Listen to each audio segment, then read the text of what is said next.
Hello everyone, नमस्कार, आदाब, सत श्री अकाल। आज हम कवर करेंगे हमारे ओशनोग्राफी ट्रोजोथर्मल बुक का चैप्टर 6 जो कि है हमारा एयर सी इंट्रैक्शन। और इस चैप्टर में हम बहुत ही कुछ सीखने वाले हैं, बहुत ही चीज़ इसमें है। और ये चैप्टर हमारा ओशनोग्राफी नेट एग्ज़ाम के लिए काफ़ी ज़्यादा इंपॉर्टेंट हो जाता है। इस चैप्टर में से हमारा बहुत सारे क्वेश्चन से बन जाते हैं, ठीक है। तो इसको हम बहुत अच्छे तरीके से कवर करेंगे। बाकी अभी तक आपने मेरा चैप्टर 1 to 5 का सीरीज़ नहीं देखा है, मतलब वो इस बुक का चैप्टर 1 to 5 अगर आप पढ़ना चाहते हैं तो मेरे प्लेलिस्ट सेक्शन में वहाँ पर दिया गया है, आप वहाँ पर जाके उसे सर्च कर लें। चैप्टर 1 to 5 मैंने बहुत अच्छे तरीके से उसे कंप्लीट कर दिया है, ठीक है। तो आज हम कवर करेंगे हमारा चैप्टर 6। और हमारे साथ जो भी नए लोग जुड़े हुए हैं, मैं उनसे कुछ बातें बताना चाहता हूँ कि इस सीरीज़ का बस ये मकसद है कि आप अपना बुक खोलें और एक साथ पढ़ाई करें। ये जो वीडियो का लो क्वालिटी है ना, ये बस उसी लिए ही है कि आप बस ये टॉपिक देखें। जैसे मैं कुछ पढ़ाता हूँ तो ये जैसे टॉपिक हुआ तो इसको आप बस देखेंगे और अपने बुक में इसे देखकर अपनी साइड में बुक के नोट्स में साइड में अपने नोट्स बना लें, या फिर अपनी कॉपी में जैसा बनाना चाहें वो बना सकते हैं। बाकी अगर कहीं पे ज़रूरत पड़ा तो मैं उसको आपको अच्छे से जूम करके वहाँ पर अच्छे से बताऊँगा, एक्सप्लेन करूँगा। किसी आपको परेशानी का दिक्कत नहीं होगा। बस अगर आप अभी तक बुक नहीं खरीदे हैं या अगर आप ख़रीदना चाहते हैं तो डिस्क्रिप्शन में लिंक दिया गया है, आप वहाँ से जाकर ख़रीद सकते हैं। वरना आप जाकर अमेज़न या फ्लिपकार्ट में कहीं पर देख लीजिए, अगर आपका बुक अवेलेबल है तो आप जाकर वहाँ पर ही देख सकते हैं। बाकी अगर आपको बहुत सारे इंपॉर्टेंट या कुछ भी आपको चीज़ का ज़रूरत हो तो आप उसे कमेंट सेक्शन में बेझिझक बोलिएगा। और अगर आपको मेरा कंटेंट अच्छा लग रहा है तो आप इसे अपने दोस्तों के साथ शेयर कर सकते हैं। Okay, so let's start.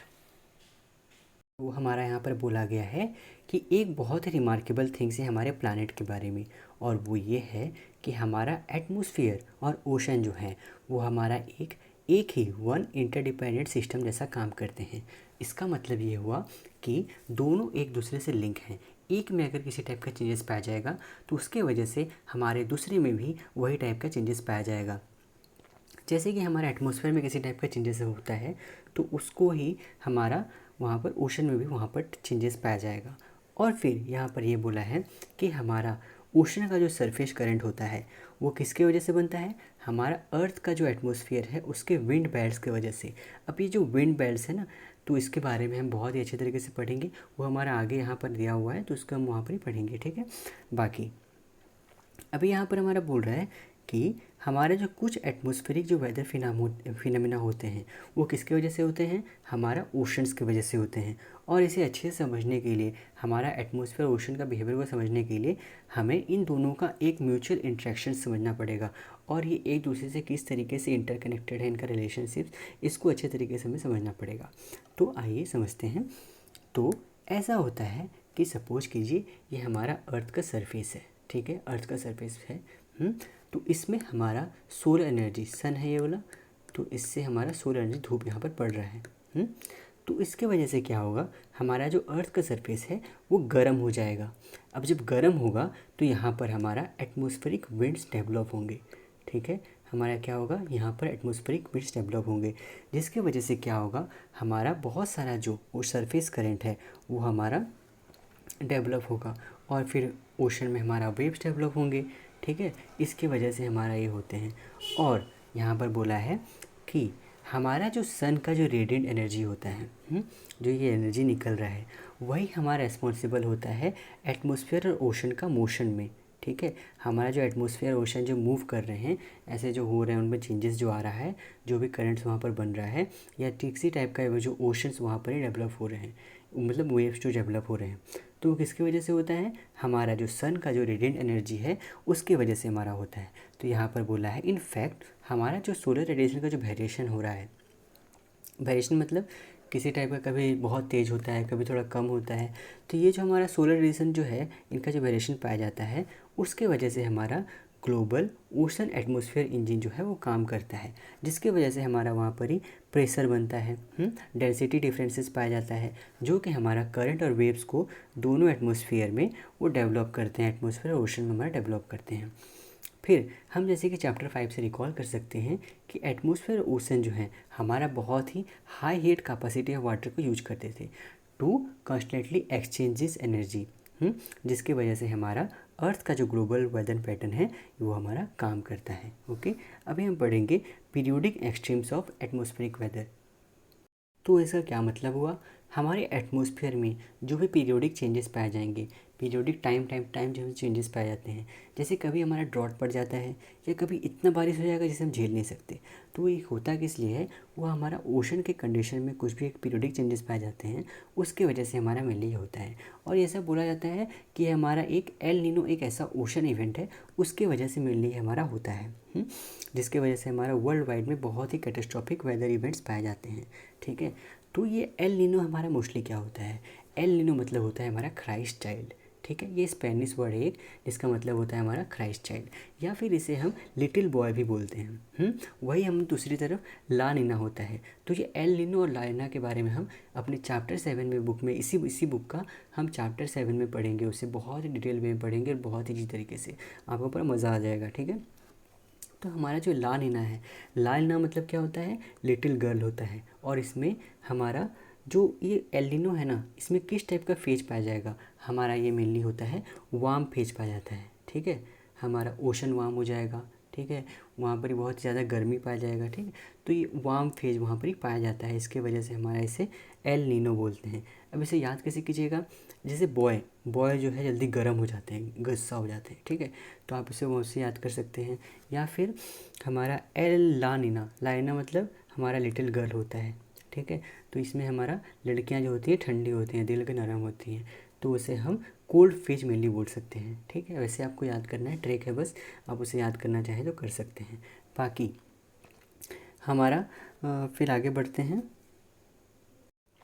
तो नाउ हमारे अर्थ के सीजन में चेंजेस क्यों पाए जाते हैं, तो एक बहुत ही बड़ा मिसकंसेप्शन है, वो ये है कि ये सोचा जाता है कि अर्थ जो हमारा सन के चारों तरफ जो रिवॉल्व कर रहा है, तो जब हमारा सन से अर्थ जो है बहुत ही दूर चले जाए, तो हमारा वहाँ पर क्या होगा, ठंडी पड़ेगा। और जब हमारा सन और अर्थ जो है बहुत ही पास रहें, तो हमारा वहाँ पर क्या होगा, हमारा वहाँ पर मतलब गर्मी पड़ेगा। लेकिन ऐसा कुछ नहीं होता है, उसकी वजह से हमारे सीजन में चेंजेस किसी टाइप का नहीं आता है।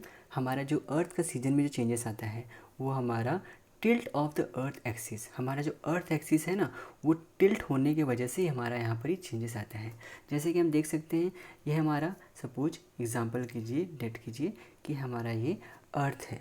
ठीक है, एक मिनट, सपोज क्या है ही, तो इसका जो एक्सिस हो रहा है ना, ये हमारा टिल्ट है। अगर हम स्ट्रेट लाइन पूछें तो कैसा होगा, ऐसे इस टाइप का। तो इसका टिल्ट जो है ना कितना है, वो 23.5 डिग्री, और इसी के वजह से हमारा जो अर्थ में सीजन में चेंजेस पाए जाते हैं। ओके, एक मिनट, अब आ जाइए प्लेन ऑफ द इक्लिप्टिक। ये हमारा क्या होता है, ये हमारा the surface connecting all points in earth orbit is called plane of ecliptic. अभी हमारा अर्थ ऑर्बिट कौन सा है, अर्थ का ऑर्बिट हम जानते हैं ये सब है।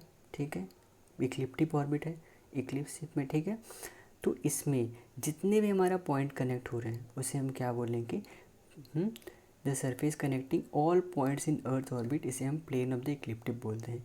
या फिर इन इजी लैंग्वेज अगर हम बोलें तो it is defined as a plane, it is defined as the imaginary line containing the earth orbit around the sun. Okay, तो इसमें हमारा मेनली क्या हो रहा है, ये डायग्राम जो है ना, ये जो फिगर है ये हमारा बहुत ज़्यादा इंपॉर्टेंट है, इसे पूरा याद रख लीजिएगा आप, जितना है ना इसमें बहुत ज़्यादा इंपॉर्टेंट है, इसमें बहुत सारे हमारे क्वेश्चंस बनते हैं। जैसे कि बताता हूँ मैं, तो देखिए ये हमारा वर्नल इक्विनॉक्स मार्च 21 को बोलते हैं। ठीक है, मार्च 21 को क्या होता है, हमारा इसे हम वर्नल इक्विनॉक्स बोलते हैं। और हमारा यहाँ पर ही समर सॉल्स्टिस कब है, हमारा जून 21 को हो रहा है। ठीक है, विंटर सॉल्स्टिस कब हो रहा है, हमारा दिसंबर 22 को। और फिर एटर्नल इक्विनॉक्स कब हो रहा है, हमारा ये सितंबर 23 को। ये सब क्या होता है क्या नहीं, इसके बारे में भी हम बहुत ही डिटेल में पढ़ेंगे, लेकिन फिर भी थोड़ा मोड़ा जान लीजिए। हमारा जो ये पोर्शन है ना, इसे हम क्या बोल रहे हैं, इक्वेटर बोल रहे हैं। फिर जो नीचे वाला पोर्शन है इसे हम क्या बोल रहे हैं, ट्रॉपिक ऑफ कैप्रिकॉर्न।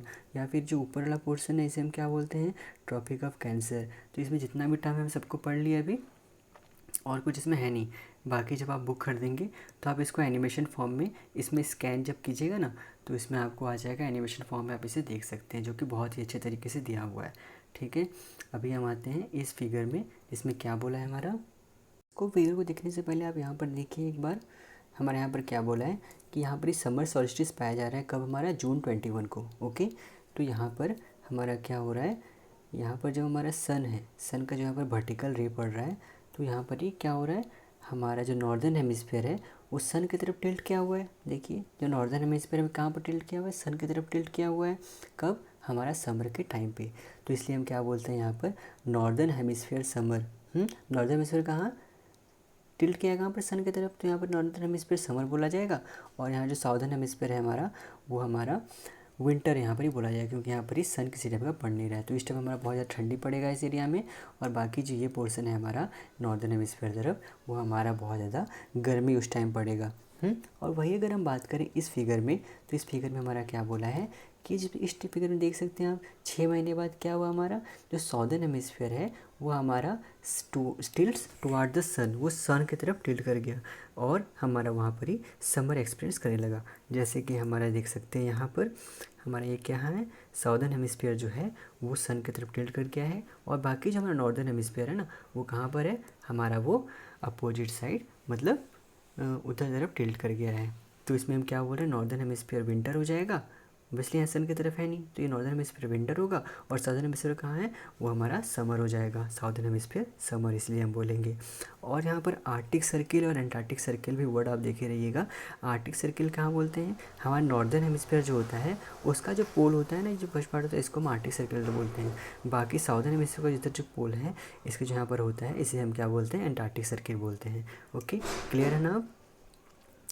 तो ये हमारा यहाँ से क्लियर हो गया। ओके, अभी हम आते हैं, तो यहाँ पर हमारा क्या बोला है कि जो अर्थ का एक्सिस रोटेशन जो है वो हमारा परपेंडिकुलर नहीं है relative to the plane of ecliptic.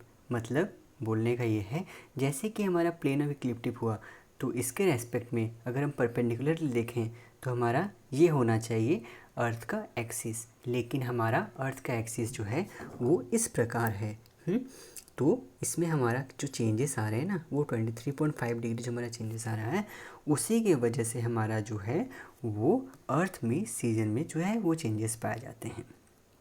Okay, तो यहाँ पर हम बोल सकते हैं कि what is the cause of the earth season, it is the tilt of the earth axis, not earth elliptical orbit. Okay, earth जो इलेक्ट्रिकल ऑर्बिट है उसकी वजह से ना ही हमारा अर्थ के सीजन में वहाँ पर ही चेंजेस पाए जाते हैं।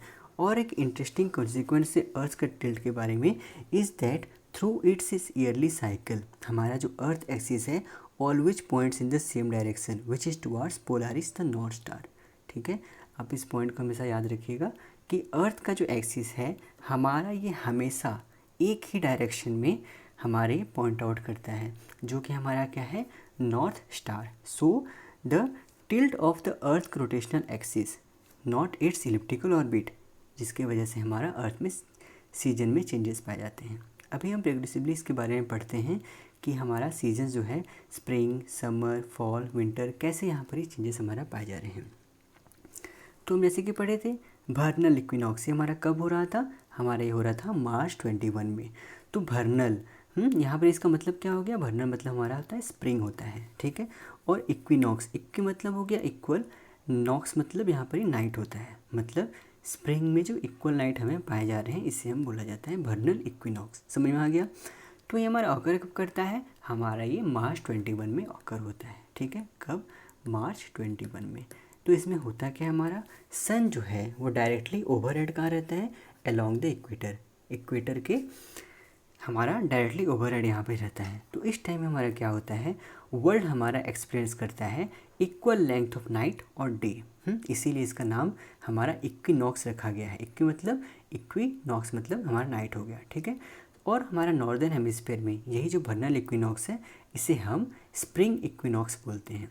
ठीक है, ध्यान रखिए क्या बोल रहा हूँ मैं, नॉर्दर्न हेमिस्फीयर में हमारा जो वर्नल इक्विनॉक्स है उसे हम क्या बोल रहे हैं, स्प्रिंग इक्विनॉक्स बोलते हैं। समझ में आ गया ना, स्प्रिंग वर्नल इक्विनॉक्स पूरा क्लियर है। अभी आप आ जाइए समर सॉल्स्टिस में।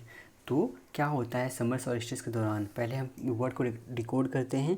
सॉल्स्टिस, समर मतलब तो मालूम है गर्मी, अब सॉल्स्टिस इसका मतलब क्या हो गया, सॉल मतलब होता है द सन, स्टिस ये मतलब हो गया हमारा स्टॉपेज। तो स्टॉपेज, तो ये हमारा कब ऑकर करता है, मेनली हमारा ऑकर करता है समर और सॉलिस्टिस जून 21 को, ठीक है, जून 21 को ही ऑकर करता है। तो इसमें मोस्टली क्या होता है, हमारा जो सन है वो हमारा मोस्ट नॉर्दर्ली पॉइंट जो है स्काई का वहाँ पर ही जाके पहुँच जाता है, जो कि हमारा डायरेक्टली ओवरहेड कहाँ पर करता है, along the tropic of cancer at 23.5 degree north latitude. तो ऑब्जर्वर जो है, जो अर्थ से हमारा एक ऑब्जर्वर अगर देख रहा है तो नून डे सन होगा reaches its northern most point और southern most position in the sky at this time, और हमारा अपियर होगा at to pause, hence the term solstice before beginning its next 6 month cycle.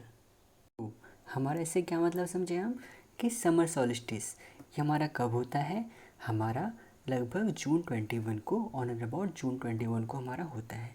तो इस दौरान क्या होता है ना, हमारा स्काई का हमारा स्काई का जो मोस्ट नॉर्दर्ली पॉइंट होता है वहाँ पर हमारा सन पहुँच जाता है, जो कि कहाँ पर होता है, हमारा along the overhead along the tropic of cancer, जो कि एट 23.5 डिग्री नॉर्थ लैटिट्यूड में पाया जाता है। और इस दौरान हमारे जो अर्थ पे जो ऑब्जर्वर प्रेजेंट रहते हैं वो इसे ऐसे देखते हैं कि जो हमारा नून डे सन होता है वो हमारा कहाँ पहुँच जाता है, हमारा नॉर्दर्न मोस्ट या फिर साउदर्न मोस्ट पोर्शन जो रहता है स्काई का वहाँ पर ही पहुँच जाते हैं इस टाइम पे। और ये हमारा कैसा देखते हैं, एपेस टू पॉज, यहाँ इसलिए has the term solstice before beginning its next 6 month cycle. समझ गए आप। अभी हम आगे बढ़ते हैं। उसी तरीके से हमारा जो ऑटमनल इक्विनॉक्स है, तो ऑटमनल इक्विनॉक्स और हमारा यहाँ पर ही वर्नल इक्विनॉक्स ये लगभग बराबर ही होते हैं। तो इसमें ऑटमनल इक्विनॉक्स में क्या होता है, ऑटम मतलब हमारा होता है फॉल, जहाँ पर हमारा फूल जो झड़ते रहते हैं, ऐसे देखे होंगे आप। तो ये मोस्टली हमारा कब होता है, ऑन एंड अबाउट सितंबर 23 को। तो हमारा ये कब होता है, सितंबर 23 को क्या होता है हमारा ऑटमनल इक्विनॉक्स। तो इसमें क्या होता है, हमारा सन फिर से हमारा ओवरहेड कहाँ कर जाता है, अलोंग द इक्वेटर। इस तरह वर्नल इक्विनॉक्स में वही हो रहा था, हमारा सन ओवरहेड कहाँ कर जा रहा था, अलोंग द इक्वेटर। वैसा ही हमारा एटर्नल इक्विनॉक्स में भी सन जो ओवरहेड कहाँ कर जाएगा, इक्वेटर के ऊपर। लेकिन इसमें जो है हमारा जो नॉर्दर्न हेमिस्फीयर, जो in the northern hemisphere, autumnal equinox को हम यहाँ पर ही फॉल इक्विनॉक्स ही बोलते हैं, ठीक है। ऑटमनल इक्विनॉक्स को हम क्या बोलते हैं, फॉल इक्विनॉक्स ही बोलते हैं। और हमारे यहाँ पर इसको क्या बोल रहे थे, स्प्रिंग इक्विनॉक्स, याद रखिएगा याद से, ठीक है। ऑटमनल इक्विनॉक्स को क्या बोले हम, फॉल इक्विनॉक्स, और वर्नल इक्विनॉक्स को क्या बोले, स्प्रिंग इक्विनॉक्स। और फिर हमारा समर सॉलिस्टिस कब ऑकर कर रहा था, हमारे ऑकर कर रहा था जून 21 को, और फिर वर्नल इक्विनॉक्स मार्च 21 को, ठीक है। और फिर हमारा ऑटमनल इक्विनॉक्स ये सितंबर 23, और फिर हमारा वैसे ही आ जाते हैं विंटर सॉलिस्टिस, ये हमारा कब होगा, ये हमारा मोस्टली होता है दिसंबर 22 को, दिसंबर 22 को। तो इसमें क्या होता है, सन जो है हमारा डायरेक्टली ओवरहेड कहाँ कर जाता है, along the tropic of capricorn at 23.5 degree south latitude. वैसे ही हम देखिए इसको अगर कंपेयर करें समर सॉलिस्टिस में, देखो कैसे पढ़े थे कि हमारा जो है इसमें क्या हो रहा था, हमारा समर सॉलिस्टिस कब ऑकर कर रहा था, जून 21 को। वैसे हमारा विंटर सॉलिस्टिस कब ऑकर कर रहा है, दिसंबर 21 को। लगभग 6 महीने का डिफरेंस है ना, ठीक है। तो इस दौरान क्या हो रहा है हमारा, देखिए कि जो सन है वो कहाँ पर reaches is most northerly point in the sky directed overhead along the tropic of cancer. वैसे लेकिन यहाँ पर क्या हो रहा है, ट्रॉपिक ऑफ कैप्रिकॉर्न पे पाया जा रहा है, और ये 23.5 डिग्री नॉर्थ लैटिट्यूड पे पाया जा रहा था, और ये हमारा कहाँ पर पाया जा रहा है, 23.5 डिग्री साउथ लैटिट्यूड पे पाया जा रहा है, ठीक है, साउथ लैटिट्यूड पे। फिर इसमें क्या होता है, साउदर्न हेमिस्फीयर में जो सीजन्स हैं वो क्या होते हैं, वो रिवर्स्ड हो जाते हैं। इसलिए जो विंटर सॉलिस्टिस है वो इस ऐसा टाइम होता है कि जब हमारा साउदर्न हेमिस्फीयर जो है वो मोस्ट डायरेक्टली सन की तरफ फेस करता है, ठीक है, जो कि हमारा क्या होता है, beginning of the southern hemisphere summer. समझ गए ना आप, ये बहुत ज़्यादा इंपॉर्टेंट है, इसमें से क्वेश्चंस बहुत सारे आते हैं, ठीक है। तो एक बार मैं और खाली रिवाइज करवा देता हूँ आपको, कि आपको हमेशा के लिए याद रह जाए, कि पहले इसको पढ़ लें, पहले इसको यहाँ तक कवर कर लेते हैं, ठीक है। फिर आपको और एक बार शुरू से इंपॉर्टेंट पॉइंट जो इसको बस बता दूंगा, ओके। जैसे कि हम जानते हैं कि अर्थ का जो रोटेशनल एक्सिस है वो हमारा कितना में टिल्टेड है, 23.5 डिग्री पे वो टिल्टेड है। फिर हमारा जो सन का जो डेक्लिनेशन होता है, अभी डेक्लिनेशन क्या होता है, ये हमारा होता है angular distance from the equatorial plane. तो ये सन का जो डेक्लिनेशन होता है वो हमारा वेरी कहाँ से कहाँ तक करता है, 23.5 डिग्री नॉर्थ से लेकर 23.5 degree south of the equator on A yearly cycle.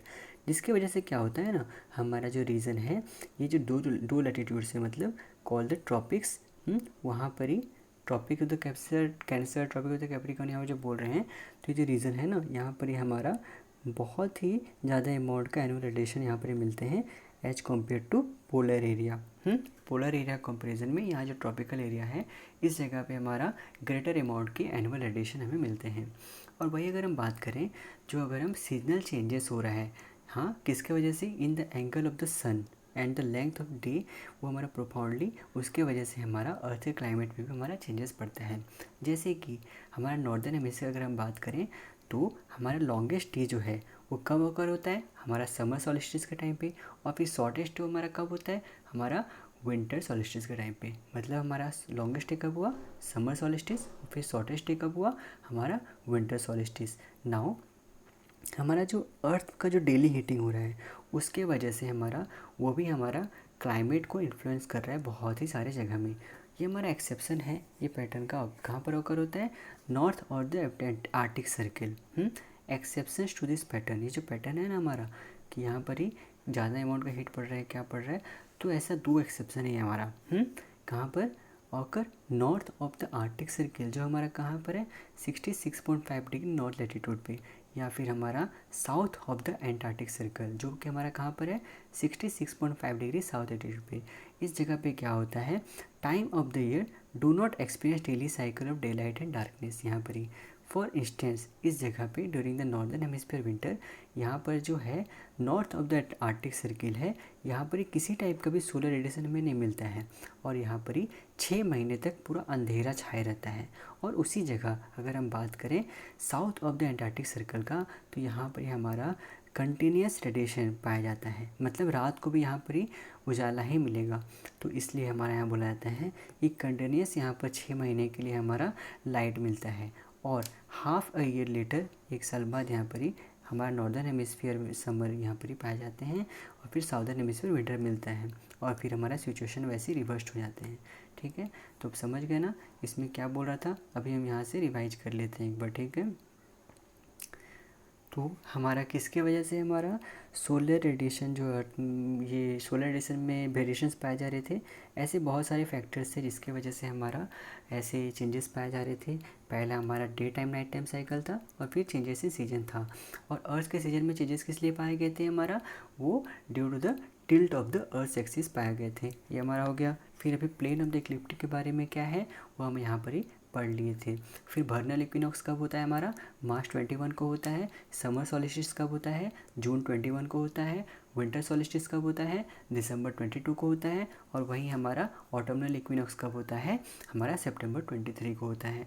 और फिर हमारा जो ये हो रहा है, और जो अर्थ का जो टिल्ट एक्सिस है वो कितना है हमारा 23.5 डिग्री, ये भी आप याद रखिएगा।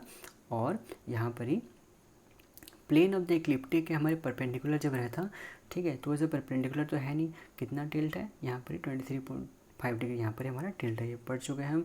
फिर वही अगर हम देखें तो समर सॉलिस्टिस यहाँ पर कब हो रहा है, हमारा ट्रॉपिक ऑफ कैंसर, देखिए यहाँ पर दिख रहा है ना। और फिर हमारा विंटर सॉलिस्टिस कहाँ पर हो रहा है, हमारे यहाँ ट्रॉपिक ऑफ कैप्रिकॉर्न में। तो यहाँ पर ही बोलने का मतलब है कि जब हमारा नॉर्दर्न हेमिस्फीयर सन की तरफ जो टिल्ट कर जाएगा, जैसे हम ये नॉर्दर्न हेमिस्फीयर था, एक मिनट साफ कर दूँ, हमारा जो ये नॉर्दर्न हेमिस्फीयर जैसे था, तो इसमें क्या हो रहा है, जब हमारा ये सन की तरफ अगर टिल्ट कर गया है, तो उसकी वजह से क्या होगा, हमारा इस तरफ बहुत अमाउंट की ज़्यादा लाइट पड़ेंगे, तो यहाँ पर उजाला रहेगा, तो इसीलिए हमारा नॉर्दर्न हेमिस्फीयर समर बोलते हैं। ठीक है, यहाँ पर सन की तरफ पड़ रहा है नॉर्दर्न हेमिस्फीयर समर, बाकी जो हमारा अंधेरा पार्ट है उसे हम साउदर्न हेमिस्फीयर विंटर बोलेंगे। वही हमारा अपोजिट केस यहाँ पर हो जाता है। ओके, यहाँ तक हमारा क्लियर हो गया। नाउ भी अब आ जाइए हमारा वर्नल इक्विनॉक्स, हमारा कब होता है, मार्च 21 को पढ़ चुके। वर्नल मतलब क्या हो गया, हमारा स्प्रिंग होता है, और इक्विनॉक्स मतलब इक्वल नाइट होते हैं। तो इस दौरान क्या होता है, हमारा जो सन है डायरेक्टली ओवरहेड कहाँ करता है, along the equator. Equinox equator वैसे याद कर लीजिएगा, ठीक है। तो इस दौरान क्या होता है, world all places in the world, वहाँ पर ही हमारा इक्वल लेंथ ऑफ टाइम, एक मतलब इक्वल लेंथ ऑफ डे और इक्वल लेंथ ऑफ नाइट हमें देखने को मिलता है। और वर्नल इक्विनॉक्स को हमारा नॉर्दर्न हेमिस्फीयर में क्या बोलते हैं, स्प्रिंग इक्विनॉक्स ही बोलते हैं। और वहीं हमारा अगर हम बात करें तो ऑटोमनल इक्विनॉक्स, इसको पहले पढ़ लेते हैं। तो इसमें क्या होता है हमारा, इसको ऑटोमनल में फॉल बोलते हैं, जो कि मेनली हमारा कब होता है, सितंबर 23 को। और इस दौरान हमारा क्या होता है, सन जो है वही हमारा ओवरहेड कहाँ करता है, इक्वेटर के पास करता है, ठीक है। और फिर हमारा नॉर्दर्न हेमिस्फीयर में ऑटोमनल इक्विनॉक्स को हम फॉल इक्विनॉक्स भी बोलते हैं। अभी आप आ जाइए समर सॉलिस्टिस। समर सॉलिस्टिस में क्या हो रहा है, समर मतलब यहाँ पर सन, सोल मतलब सन हो गया, और स्टिशियम मतलब एक स्टॉपेज। ये मोस्टली कहाँ पर ऑकर करता है, कब ऑकर करता है, हमारा जून 21 को ऑकर करता है। और इस दौरान हमारा क्या होता है, स्काई का जो मोस्ट नॉर्दर्ली पॉइंट है वहाँ पर हमारा सन पहुँच जाता है, और डायरेक्टली ओवरहेड कहाँ पर करता है, along the tropic of cancer at 23.5 degree north latitude. तो इस दौरान हमारा क्या होता है, अर्थ पे जो ऑब्जर्वर प्रेजेंट है वो इसे कैसे देखते हैं, जो नून डे सन है वो रीचेस ही नॉर्दर्न मोस्ट और southern most position in the sky at this time. और ये हमारा appears to pause has the term solstice before beginning its next 6 month cycle. और वहीं पर इसका अपोजिट हमारा हो जाएगा विंटर सॉलिस्टिस में। हमारा इसमें क्या हो रहा था, हमारा मोस्टली कब ऑकर कर रहा था, दिसंबर 22 को ऑकर कर रहा था। और इस दौरान हमारा क्या हो रहा था, हमारा जो है सन जो है ओवरहेड कहाँ पर कर रहा था, along the tropic of capricorn at 23.5 degree north south latitude. तो ठीक है, ऐसे हमारे यहाँ पर हो जाता है। और हमारा डेक्लिनेशन क्या हो गया, यहाँ पर डेक्लिनेशन टर्म का मतलब angular distance from the equatorial plane, आप याद रखिएगा। बाकी हमारा आर्टिक सर्किल ये कहाँ पर होता है, 66.5 डिग्री नॉर्थ लैटिट्यूड पे, और एंटार्क्टिक सर्किल कहाँ पर होता है, 66.5 डिग्री साउथ लैटिट्यूड पे हमारे पाए जाते हैं।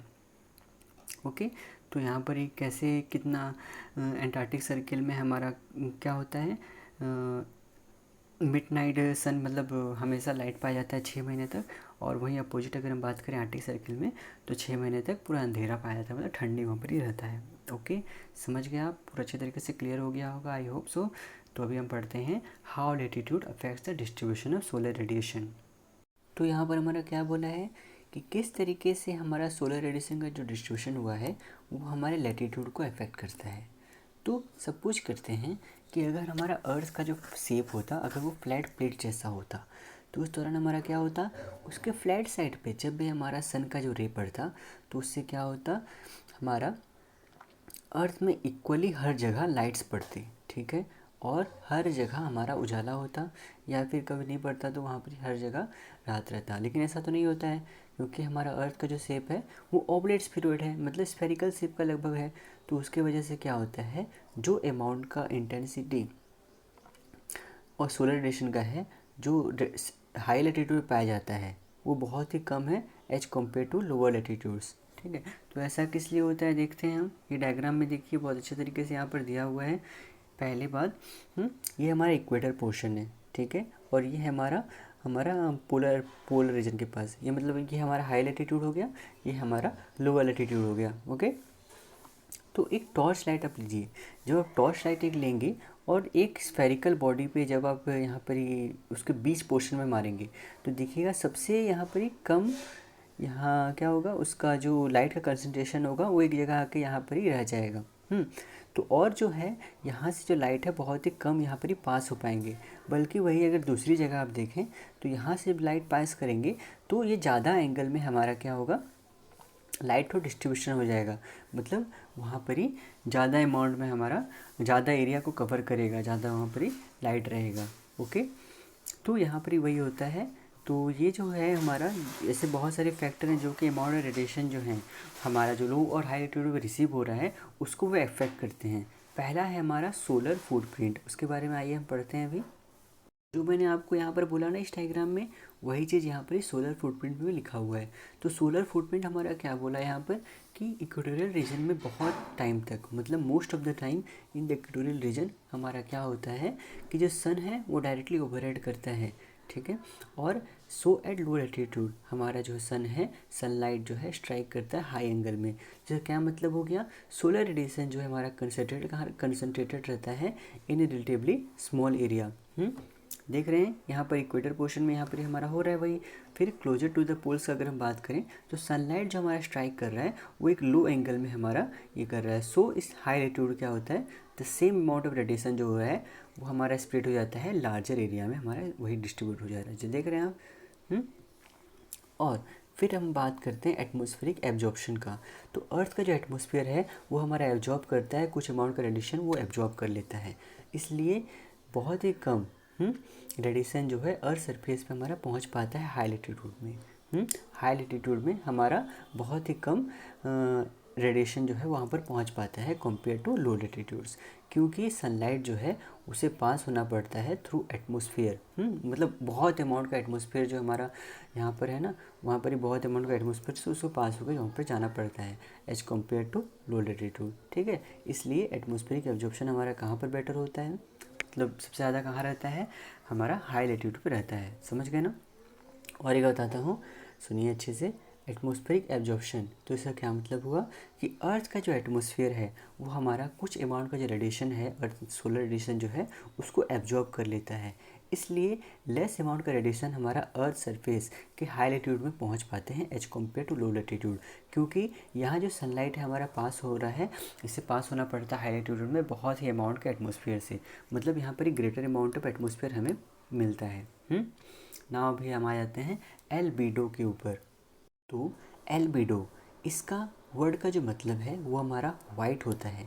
जैसे हम जानते हैं कि हमारा गर्मी के टाइम पे हमारा रेफ़र किया जाता है कि हम वाइट कपड़ा पहने, उसकी वजह से क्या होता है, हमारा जो सोलर रेडिएशन जो हमारे बॉडी में पड़ता है, जो सनलाइट रे हमारे बॉडी में पड़ता है, वो हमारा रिफ्लेक्ट बैक कर जाता है और कम अमाउंट का हमें हीट लगती, मतलब गर्मी लगता है एज कम्पेयर टू जब हम काला कपड़ा पहने। तो वैसा ही हमारा एल्बिडो भी होता है। तो हमारे अर्थ के जो मटेरियल्स बहुत सारे होते हैं, वो है उसमें उसको डिफ़ाइन कैसा किया गया है कि परसेंटेज ऑफ इंसिडेंट रेडिएशन जो हो रहे हैं that is reflected back to space, जो हमारा स्पेस में फिर से रिफ्लेक्ट बैक हो जा रहे हैं, वो किस पे डिपेंड करता है कि हमारा जो मटेरियल है उसे कैसा कंसिडर किया जा रहा है। जैसे एग्जांपल के तौर पर अगर बात किया जाए तो थिक सी आइस जो हमारे होते हैं, थिक सी आइस जो हो रहा है वो हमारा कवर्ड किससे है, स्नो से कवर्ड है, जो हमारा रिफ्लेक्ट बैक कहाँ पर कर जा रहा है, into space as much as 90% of incoming solar radiation. और वहाँ पर ही इसलिए हमारा उसको हम हाई एल्बिडो बोलते हैं। ठीक है, क्यों, क्योंकि यहाँ पर थिक सी आइस है और वो कवर किससे है, स्नो, और स्नो का कैसा कलर होता है, वाइट पूरा रहता है ना, तो उसके वजह से क्या होगा, जब भी इस पर हमारा सन का रे पड़ेगा तो वो हमारा रिफ्लेक्ट बैक कर जाएगा स्पेस में। लगभग 90% इनकमिंग सोलर रेडिएशन जो होता है वो हमारा रिफ्लेक्ट बैक कर जाता है, इसलिए हमारा जो है स्नो या थिक सी आइस को हमारा क्या बोला जाता है, उसका बहुत ही हाई एल्बिडो होता है। और यही एक सबसे बड़ा रीज़न है कि लार्ज प्रोपोर्शन जो रेडिएशन है वो हमारा रिफ्लेक्ट बैक कर जाते हैं स्पेस में, कहाँ पर, जहाँ पर हमारा आइस कवर्ड हाई लैटिट्यूड पे पाया जाता है as compare to low latitudes, जिसकी वजह से हमारा वहाँ पर which lack substantial amounts of ice, मतलब हमारा लो लैटिट्यूड पे बहुत ही कम अमाउंट का आइस प्रेजेंट, मतलब होते ही नहीं है ना, वो हमारा मेनली हाई लैटिट्यूड पे पाए जाते हैं, तो इसलिए वहाँ पर ग्रेटर अमाउंट का जो रिफ्लेक्शन हो जाता है स्पेस में हमारा हाई लैटिट्यूड में होता है। और फिर अदर मटेरियल जैसे कि ओशन हो गया, सॉइल हो गया, वेजिटेशन हो गया, सैंड, रॉक है, यहाँ इसका भी एल्बिडो होता है लेकिन वो बहुत ही कम होता है। ठीक है, एज कम्पेयर टू आइस। ठीक है, और एक बात किया जाए बहुत ही ज़्यादा इंपॉर्टेंट है, एवरेज एल्बिडो जो है अर्थ के सरफेस का वो हमारा कितना है, अबाउट 30%। ये बात आप इम्पोर्टेंट इसको लिख लीजिएगा। ओके, तो एवरेज एल्बिडो है हमारा अर्थ सरफेस का कितना है, वो 30% है। ओके, अभी हम आ जाते हैं हमारा रिफ्लेक्शन ऑफ इनकमिंग सनलाइट। हमारा जो इनकमिंग सनलाइट आ रहा है उसका किस तरीके से हमारा रिफ्लेक्शन होता है, तो जो एंगल पे हमारा सनलाइट जो है ओशन पे वो रिफ्लेक्ट करता है। ठीक है, वो हमारा स्ट्राइक करता है, तो उससे क्या होता है, ओशन के सरफेस पे वो वही हमारा डिटरमाइन करता है कि कितना अमाउंट का जो है वो हमारा एब्जॉर्ब होगा और कितना अमाउंट हमारा रिफ्लेक्ट होगा। समझ में आया ना। तो बोलने का क्या मतलब है कि किस एंगल से हमारा सनलाइट जो है वो ओशन के सरफेस पर रिफ्लेक्ट कर रहा है, मतलब स्ट्राइक कर रहा है।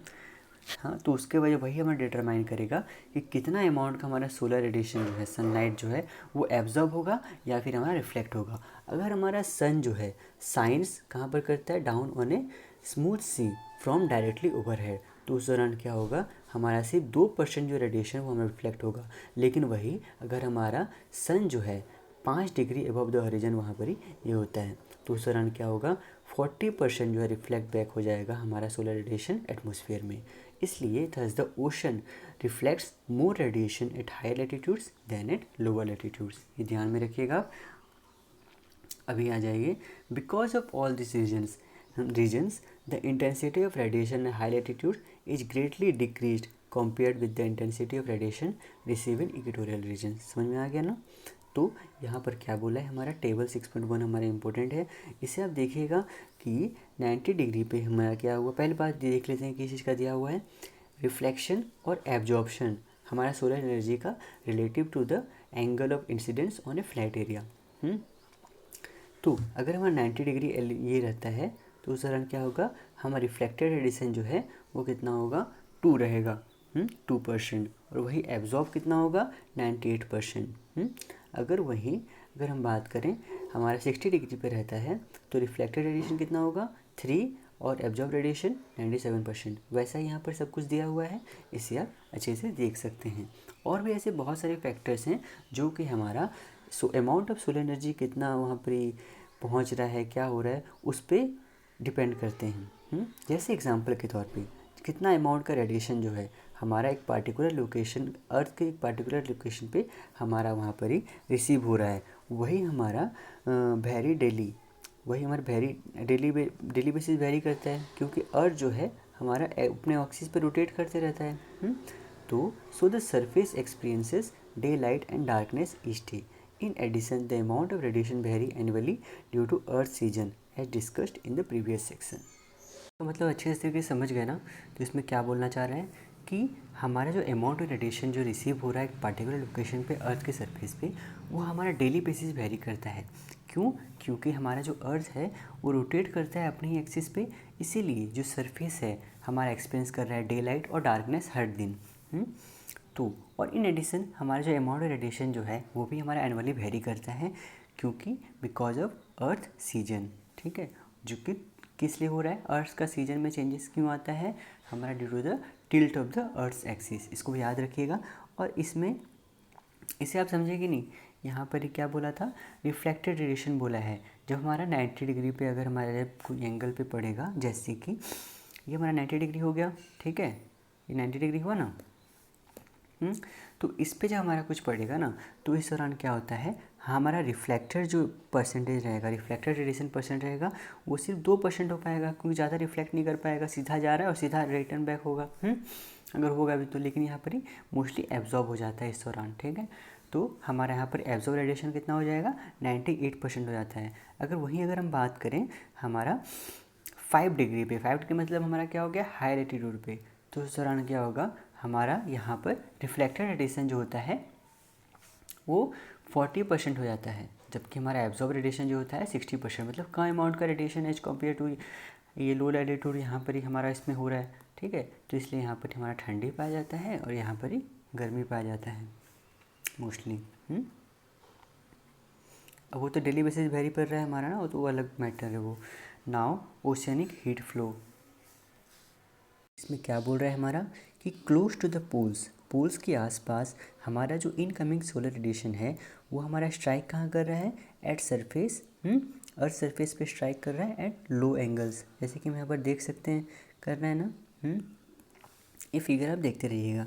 ठीक है, और फिर इन एडिशन हमारा जो हाई लैटिट्यूड पे कैसा है, वहाँ पर ही आइस बहुत अमाउंट प्रेजेंट है, जिसमें बहुत ही ज़्यादा अमाउंट का हाई एल्बिडो वहाँ पर पाया जाता है, जिसके वजह से इसलिए वहाँ पर जो एनर्जी जो है ज़्यादा अमाउंट का रिफ्लेक्ट बैक हो जाएगा स्पेस में, जितना एब्जॉर्ब होगा देन इज़ एब्जॉर्ब्ड। ओके, तो in contrast between about 35 degree north latitude और 40 डिग्री साउथ लैटिट्यूड में क्या होगा, मतलब यहाँ पर यहाँ से लेके यहाँ तक बोलने का मतलब है। ठीक है, हमारा सनलाइट है वो स्ट्राइक कर रहा है एट मच हायर एंगल, और इसलिए मोर एनर्जी यहाँ पर एब्जॉर्ब होगा देन रिफ्लेक्टेड बैक हमारा जो स्पेस पे हो रहा है। ठीक है, इसमें हीट हमारा गेन हो रहा है और इसमें हमारा हीट जो है लॉस हो रहा है, क्योंकि यहाँ पर जो है यहाँ पर क्या हो रहा है, हमारा अमाउंट ऑफ एब्जॉर्प्शन जो है कम हो रहा है एज कम्पेयर टू रिफ्लेक्शन। वही इसका अपोजिट केस इसमें है। ठीक है, इसमें क्या हो रहा है, हमारा एब्जॉर्प्शन जो है वो ग्रेटर है रिफ्लेक्शन से। ठीक है, नाउ जो हमारा ये ग्राफ है इसमें हमारा क्या दिखा रहा है कि हमारा क्या कि किस तरीके से इनकमिंग सोलर रेडिएशन और आउटगोइंग जो हीट है हमारा कंबाइन हो रहा है on A daily basis for a net heat gain in low latitude oceans, और हमारा net heat loss in high latitude oceans. ठीक है, ये ओशंस का हमारा बता रहा है।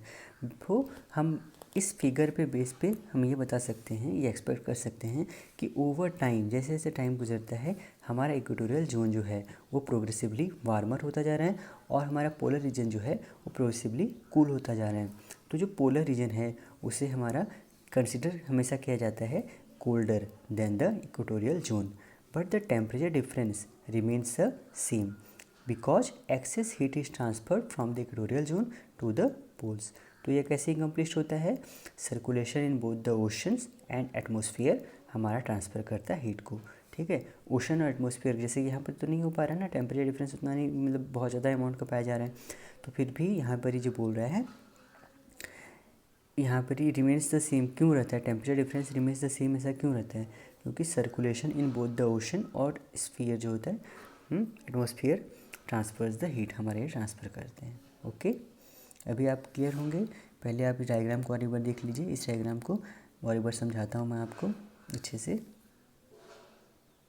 तो इस डायग्राम में बोलने का मतलब है कि हमारा इस एंगल पे, कहाँ पर, इस एंगल पे हम देख सकते हैं कि क्या हो रहा है।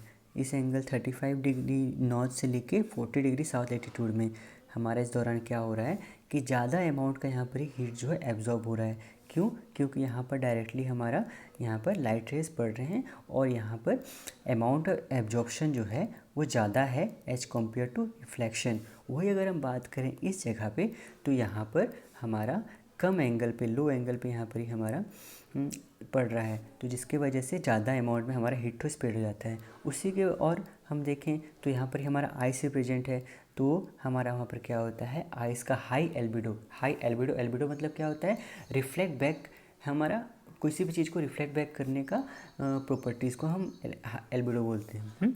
तो हमारा वहाँ पर आइस प्रेजेंट है और वो वाइट कलर का है, जिसकी वजह से उसका एल्बिडो बहुत ज़्यादा बढ़ जाता है यहाँ पर इस रीजन में।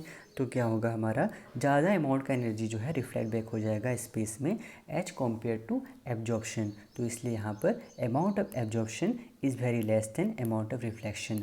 सो यहाँ पर हमारा ठंडा रहता है एज कम्पेयर टू हमारा इक्वेटोरियल रीजन। ठीक है, और फिर यहाँ पर क्या बोला, और एक तो बहुत ज़्यादा इंपॉर्टेंट चीज़ था कि हमारा यहाँ पर टेम्परेचर डिफरेंस जो है वो कैसा, सेम रहता है। क्यों? क्योंकि एक्सेस हीट जो है वो ट्रांसफ़र होते रहता है इक्वेटोरियल जोन से हमारा पोल से। और ये कैसे होता है, हमारा ओशन और एटमॉस्फेयर में जो ट्रांसफ़र हो रहा है ना हीट, उसके वजह से यहाँ पर होता है। ठीक है, हमारा जो यहाँ पर ही तो उतना पहुँच नहीं पा रहा है गर्मी, लेकिन यहाँ पर ओशन के द्वारा हमारा यहाँ पर पहुँच जाता है। ठीक है, ओशन के द्वारा ट्रांसफ़र होके, समझ गए। अभी यहाँ पर एक इम्पोर्टेंट टर्म दिया हुआ है, लो लैटिट्यूड रीजन जो है वहाँ पर हमारा ज़्यादा सोलर रेडिएशन जो है मतलब रिसीव करता है देन हाई लैटिट्यूड रीजन, लेकिन हमारा ओशन और एटमॉस्फेरिक सर्कुलेशन जो है वो हमारा ट्रांसफ़र करता है हीट अराउंड द ग्लोब। याद रखिएगा ये लाइन। ठीक है, अब यहाँ पर जी इस टॉपिक पे हमारा है what physical property does the atmosphere possess. तो हमारा एटमॉस्फेयर जो है वो हमारा हीट और वाटर वेपर को वो ट्रांसफ़र करता है from place to place on earth. फिर हमारा वही एटमॉस्फेयर के विद इन द एटमॉस्फेयर में हमारा क्या होता है, बहुत ही कॉम्प्लेक्स रिलेशनशिप देखने को मिलता है among air composition, temperature, density, water vapour content और प्रेशर। और ये सब का रिलेशनशिप को अप्लाई करने से पहले हम पहले ये एग्जामाइन करते हैं कि एटमॉस्फेयर का कंपोजिशन कैसा है और उसके कुछ फिजिकल प्रॉपर्टी के बारे में हम उसको अच्छे से पढ़ेंगे। Okay, now composition of the atmosphere हमारा इस फिगर में जैसे दिया हुआ है, लगभग क्या बोला है, हमारा एटमॉस्फेयर में हमारा लगभग नाइट्रोजन जो है 78.1% पाए जाते हैं, मतलब सबसे ज़्यादा। ठीक है, इसे अब ये ऑर्डर में लिख लीजिए, नाइट्रोजन जो है सबसे ज़्यादा पाए जा रहे हैं। फिर हमारा क्या है, ऑक्सीजन पाया जाता है जो कि हमारा कितना होता है 20.9%।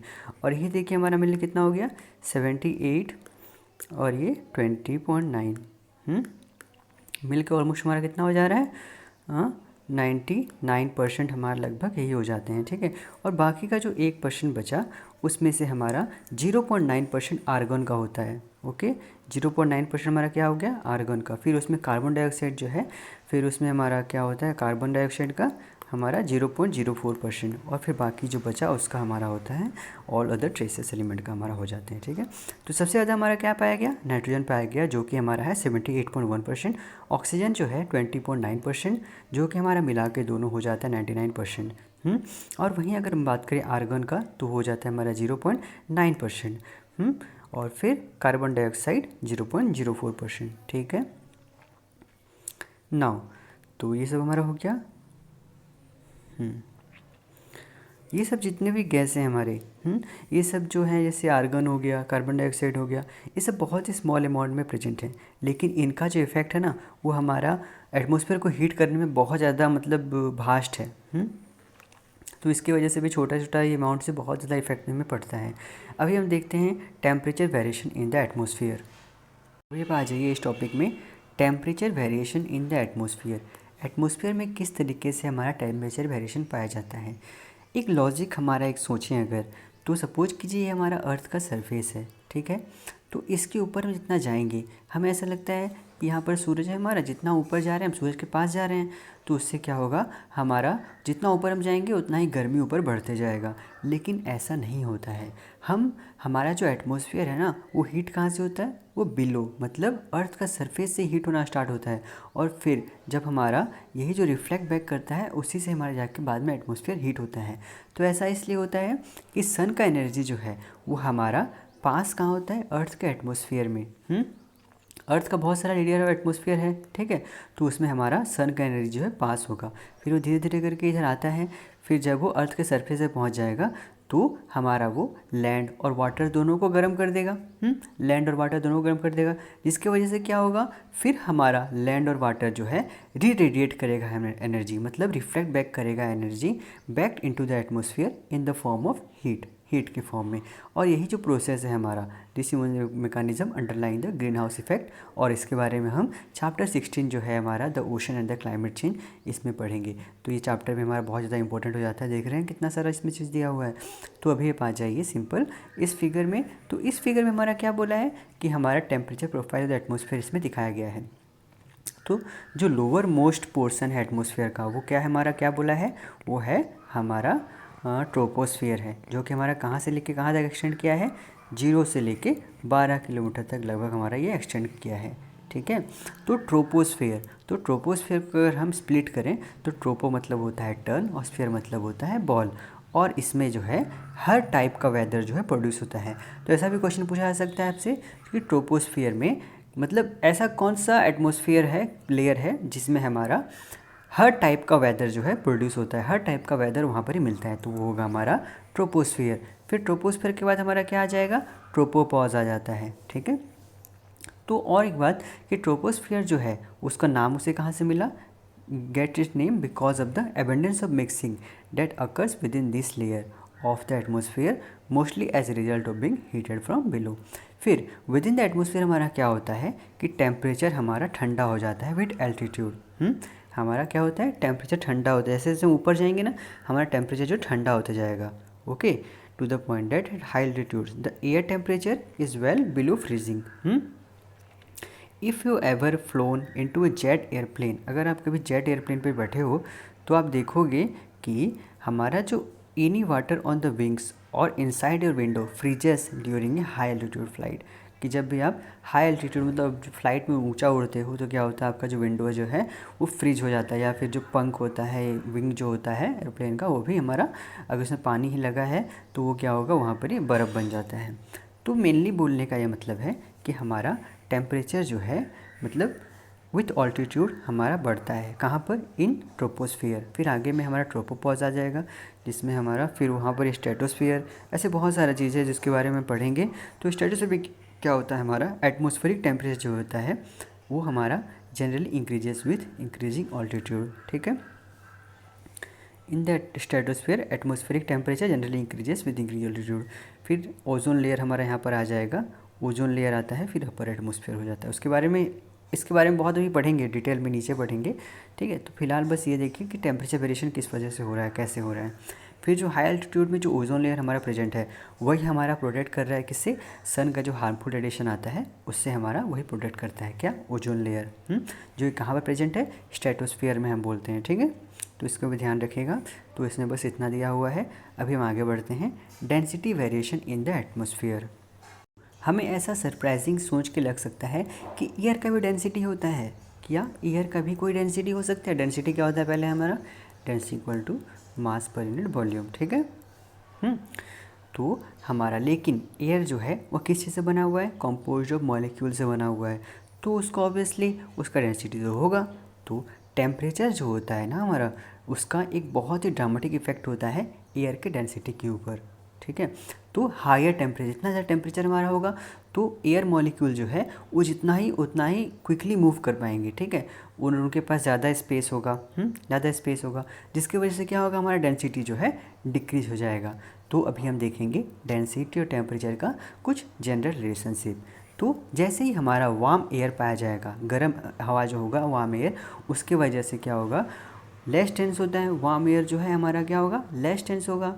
तो वो क्या हो जाएगा, वो उड़ जाएगा, राइज कर जाएगा ऑब्वियसली। कोई भी चीज़ जैसे पानी सपोज हम गर्म किए, ठीक है, तो वो ऑब्वियसली जो उड़ रहा है भाप, जो पानी फॉर्म में जी इवापोरेट होकर उड़ रहा है पानी, वो भी तो एक हिसाब से पानी ही है ना। तो वो जो उड़ रहा है तो उसका डेंसिटी इतना ही कम गया है कि वो इवापोरेट कर जा रहा है। तो वैसा ही वार्म एयर जो है हमारा लेस टेंस होता है, इसलिए वो राइज कर जाता है। This is commonly express heat rises, okay. Now cool air जो है हमारा मोर डेंस होता है, इसलिए वो सिंक होकर हमारा रहता है। अभी जैसे हम अगर फिगर 6.7 में अगर देखें तो इसमें क्या बोल रहा है हमारा कि किस तरीके से एक रेडिएटर, मतलब एक हीटर जो हमारा होता है, आप तो हीटर मेनली देखे होंगे। तो उसमें क्या होता है, वो कन्वेक्शन प्रोसेस का यूज करता है एक रूम को हीट करने के लिए। जिसमें क्या होता है, हमारा हीटर हमारा नियर बाय एयर, इसके आसपास सपोज ये हीटर है हमारा, ठीक है, तो इसके पास नियर बाय जो एयर है ना हमारा, उसको वो क्या करेगा, उसको वो गर्म कर देगा। जिसकी वजह से क्या होगा, वो हमारा राइज करने लगेगा एयर सब, ठीक है। और वो इतना ही हो जाएंगे कि हमारा वो क्या होंगे, एयर जो इतना डेंस हो जाएगा और फिर वो राइज करके हमारा एक कहाँ पर जाएगा, कोल्ड विंडो की तरफ चले जाएगा, ठीक है। इधर तरफ आया, फिर ये कोल्ड विंडो है, कोल्ड विंडो मतलब यहाँ से हमारा ठंडी जो लग रहा है, तब यहाँ के यहाँ रह गया। फिर यहाँ से जो हमारा कोल्ड विंडो होगा, वहाँ से कोल्ड एयर आएंगे। कोल्ड एयर हमारा क्या होगा, ऑब्वियसली डेंसर होता है, मतलब ज़्यादा भारी होगा as compare to hot air. तो वो क्या करेगा, हमारा सिंक कर जाएगा। अब सिंक करने के कारण क्या होगा, वो सिंक करके हमारा फिर से इस पे आ जाएगा और फिर ये हमारा फिर से इसी हॉट करके ये फिर ऐसे भेज देगा। तो ये प्रोसेस हमारा चलते रहता है और इसी को हम क्या बोलते हैं, कन्वेक्शन सेल बोलते हैं। और इसी तरीके से हमारा यहाँ पर अर्थ मेंटल में भी हमारा कन्वेक्शन प्रोसेस होता है। ओके, समझ गए।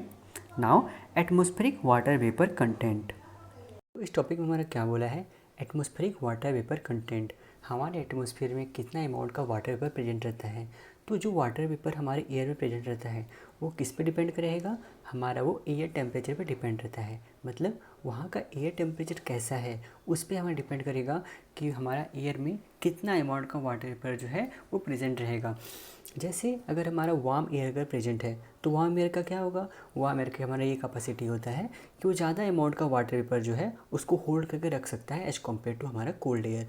क्यों ऐसा क्यों होता है, क्योंकि वहाँ पर जो एयर मॉलिक्यूल्स रहते हैं वो बहुत ही ईज़िली मूव कर पाते हैं, क्विकली मूव कर पाते हैं और वो हमारे और जो वाटर वेपर हैं उनके साथ ईज़िली आके कांटेक्ट कर पाते हैं। इसलिए वार्म एयर जो है वो टिपिकली हमारा कैसा होता है, मॉइस्ट होता है और हमारा कूल एयर जो रहता है वो टिपिकली ड्राई होता है। और उसी की वजह से हमारा वार्म ब्रिजिडे जो होता है, ब्रिजिडे हमारा वो स्पीड्स कर देता है, इवापोरेशन रेट को स्पीड कर देता है जब हम लॉन्ड्री या कपड़े जब बाहर को सुखाने के लिए रखते हैं। ओके, तो मेनली आपको इसमें याद रखना है कि हमारा वार्म एयर जो है कैसा है, वो वार्म एयर जो है मेनली क्या होता है, हमारा मॉइस्ट रहता है। और कोल्ड एयर जो है हमारा कैसा रहता है, हमारा जो कोल्ड एयर है वो हमारा ड्राई रहता है। ओके, हमारा ये आपको याद रखना है। बाकी फिर आ जाइए आप इधर, तो वाटर वेपर हमारा इन्फ्लुएंस करता है कि एयर का डेंसिटी कैसा होगा। तो एडिशन ऑफ वाटर वेपर हमारा क्या करता है, डिक्रीज कर देगा डेंसिटी ऑफ एयर। क्यों, because water vapour has a low density than air. याद रखिए, water vapour has a low density than air, ये जो टर्म है ना ये बहुत ज़्यादा इंपॉर्टेंट है, इसको स्टेटमेंट वाइज में आ सकता है। इसीलिए ह्यूमिड एयर जो है वो हमारा लेस टेंस रहता है ड्राई एयर से। याद रखिए क्या बोला मैं, ये दो जो पॉइंट है इसको बहुत ध्यान से आप पढ़िएगा और इसे याद रखिएगा। वाटर वेपर हमारा क्या कर रहा है, इन्फ्लुएंस करता है डेंसिटी ऑफ एयर को। ओके, तो हम अगर वाटर वेपर में एडिशन ऑफ एडिशन अगर हमारा होगा वाटर वेपर का तो उसकी वजह से क्या होगा, हमारा एयर का डेंसिटी जो है वो कम जाएगा, डिक्रीज हो जाएगा। ऐसा क्यों होता है, क्योंकि वाटर वेपर का हमारा लो डेंसिटी होता है एज कम्पेयर टू एयर, इसलिए जो हमारा ह्यूमिड एयर है वो लेस डेंस रहता है ड्राई एयर से। Okay, clear. Okay, now atmospheric pressure. तो यहाँ पर बोलने का क्या मतलब है कि हमारा एटमॉस्फेरिक प्रेशर जो है सी लेवल पे हमारा लगभग 1.0 एटमॉस्फेयर स्क्वायर यहाँ पर ही पाया जाता है, जो कि अगर हम उसे अगर पाउंड में कन्वर्ट करें तो हमारा 14.7 पाउंड जो होता है पर स्क्वायर इंच वहाँ पर ही पाया जाएगा। और जैसे जैसे हमारा एल्टीट्यूड बढ़ेगा, मतलब जितना ज़्यादा एलिवेशन हम ऊपर ऊपर जाते जाएंगे, वैसे ही हमारा एटमॉस्फेरिक प्रेशर जो है वो डिक्रीज करते जाएगा। अगर वही हम बात करें फिर से, तो एटमॉस्फेरिक प्रेशर जो हमारा डिपेंड किस पर करता है, हमारा डिपेंड करता है कि weight of the column air हमारा ऊपर कितना मौजूद है, कितना अमाउंट का एयर जो है हमारा उस पर पड़ रहा है। फॉर इंस्टेंस अगर देखा जाए तो एक टॉल कॉलम ऑफ एयर जो है हमारा प्रोड्यूस करता है high atmospheric pressure then a short column of air.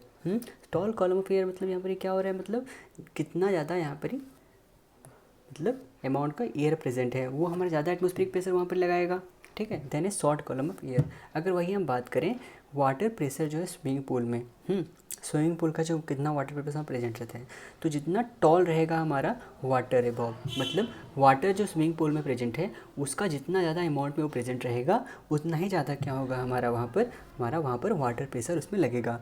और इसीलिए हाईएस्ट जो प्रेशर जो है पूल में वो कहाँ पर हमें मिलेगा, at the bottom of the deep and. ये बात को आप ध्यान से याद रखिएगा कि हाईएस्ट प्रेशर जो है पूल में वो कहाँ पर हमें मिलेगा, at the bottom of the deep and. अगर वही हम बात करें सिमिलरली, तो टॉल कॉलम ऑफ एयर जो हमारा सी लेवल में मीन्स क्या कि यहाँ पर एयर प्रेशर जो है हाई पाया जाएगा, कहाँ पर, एट सी लेवल।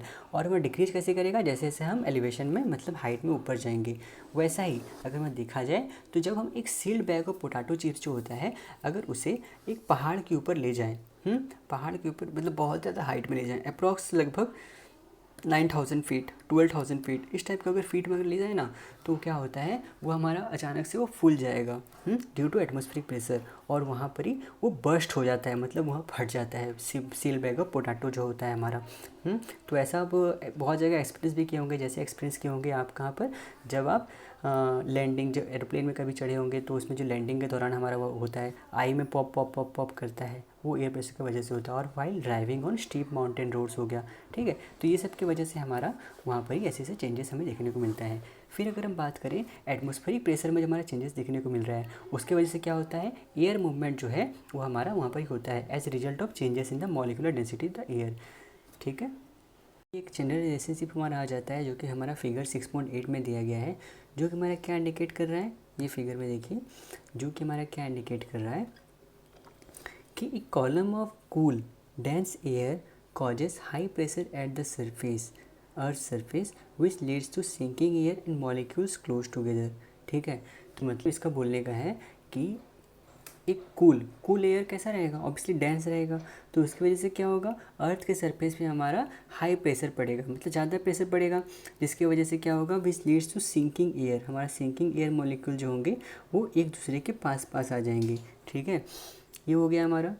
और फिर वही अगर दूसरी तरफ बोला है कि एक column of warm less dense air जो हमारे होते हैं, मतलब हमारा जो वार्म एयर होगा वो ऑब्वियसली लेस डेंस होगा, कम भारी होगा, तो उसकी वजह से क्या होगा, उसका जो अर्थ के सरफेस के जो प्रेशर पड़ेगा वो ऑब्वियसली लो होगा, तो उसकी वजह से क्या होगा, राइजिंग एयर मॉलिक्यूल और जो मॉलिक्यूल्स हैं वो एक दूसरे से दूर चले जाएंगे, ठीक है। तो यहीं पर ही हमारा कन्वेक्शन सेल का प्रोसेस हो रहा है। जैसे कि देख सकते हैं यहाँ का सरफेस, ये जो सतह है अर्थ का सरफेस है वो सपोज गर्म हुआ, तो इसके ऊपर हमारे जितना भी एयर मॉलिक्यूल्स प्रेजेंट रहेंगे वो क्या होंगे, हमारा वो भी गर्म हो जाएंगे, और गर्म होने के साथ साथ क्या होंगे, वो राइज करने लगेंगे। राइज करने के ऊपर क्या होगा, हमारे मॉलिक्यूल्स जो है वो अपार्ट दूर दूर चले जाएंगे, ठीक है। अब ये इतना हल्का हो जाएंगे कि ऊपर जाने लगेंगे, फिर ये हमारा यहाँ से इस तरीके से आएंगे, और फिर धीरे धीरे धीरे धीरे जब इस तरफ आएंगे तो क्या होगा, वो ठंडा होने लगेगा, वही वाटर एयर मॉलिक्यूल जो ठंडा होने लगेगा।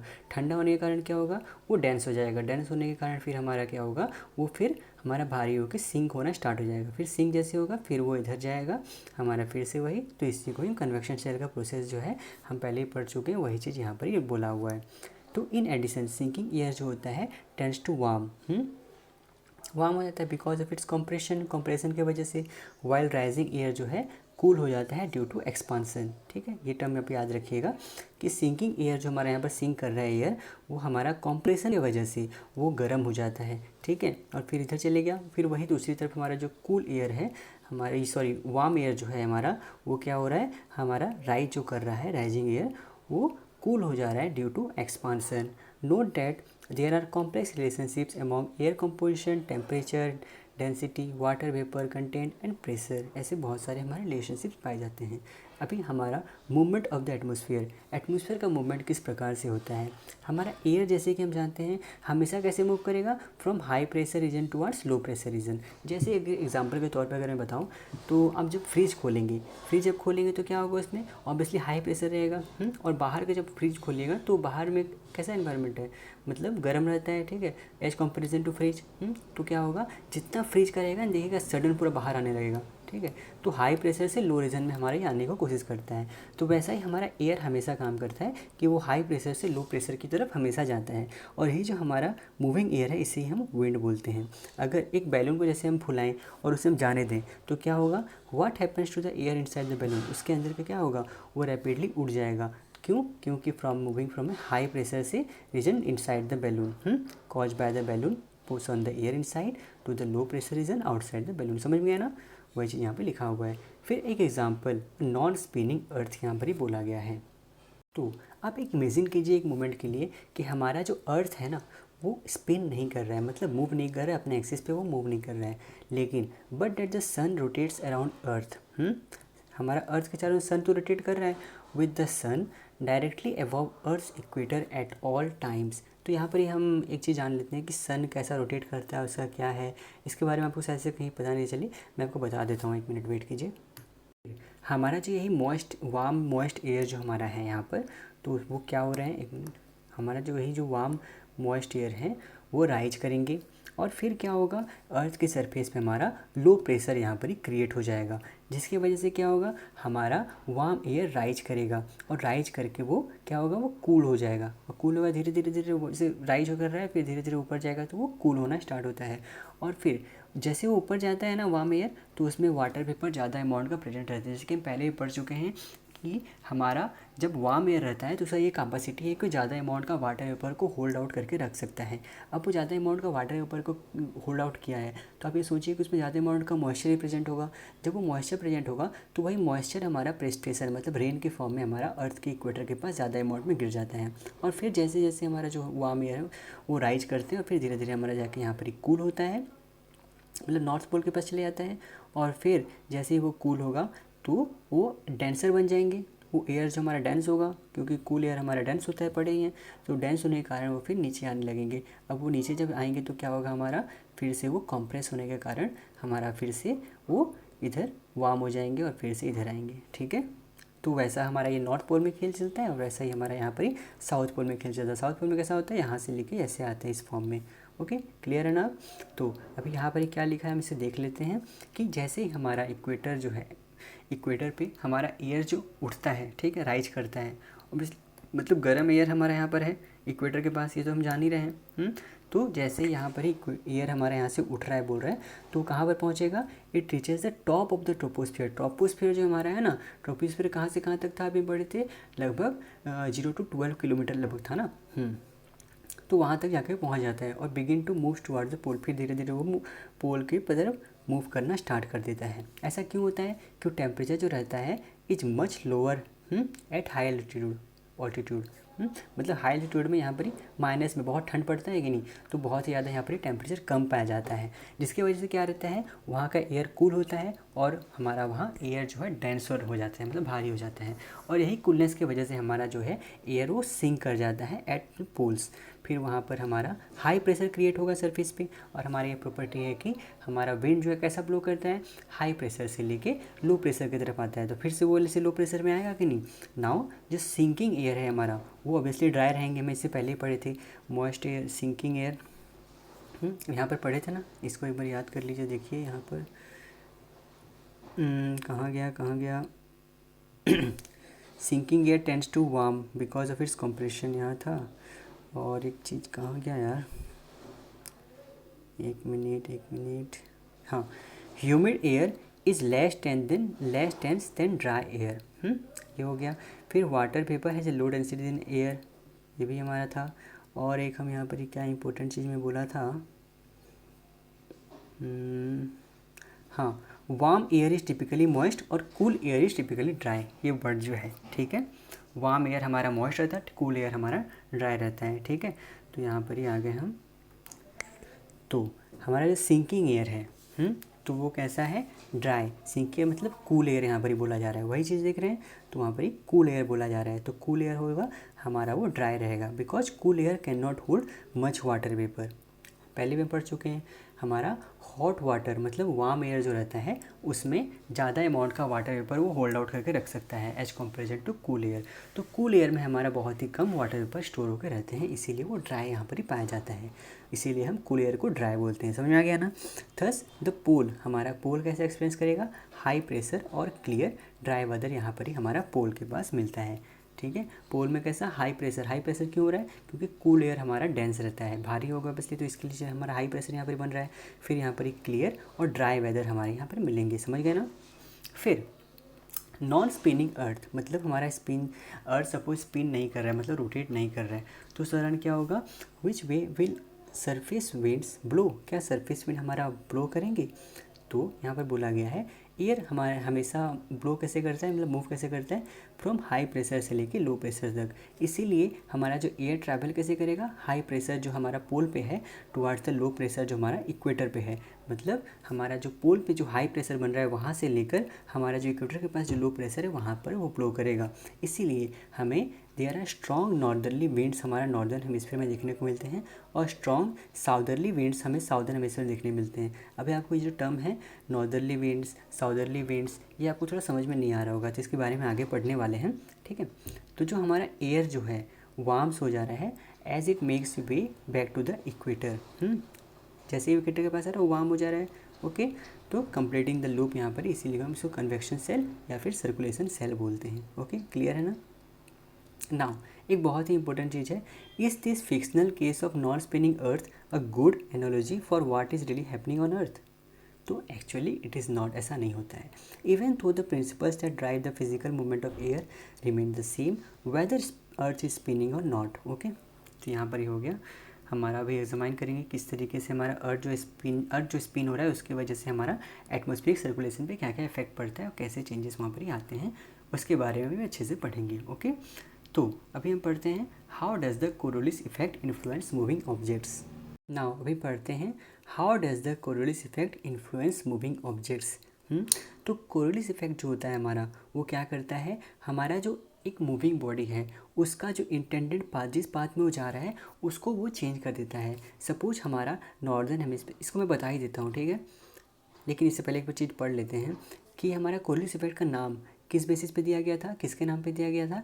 एक हमारे फ्रेंच इंजीनियर थे जिनका नाम हमारा गास्पार्ड गुस्तावे दे कोरोलिस था, उनके ही नाम पे हमारा कोरोलिस इफेक्ट दिया गया था। वो हमारा इसका पहला इफेक्ट जो है वो 1835 में वो देखे थे, वो उसे ऑब्जर्व किए थे और इनकरेक्टली नाम दे दिए थे कोरियोलिस फोर्स। तो ये कोरियोलिस फोर्स का मतलब एक्चुअली होता क्या है, ये एक टाइप का फिक्सियस फोर्स है, मतलब ये ट्रू फोर्स होता नहीं है, बस इमेजिनरी एक टाइप का फोर्स इसे बोला जाता है, इसे ट्रू फोर्स नहीं बोला जाता है।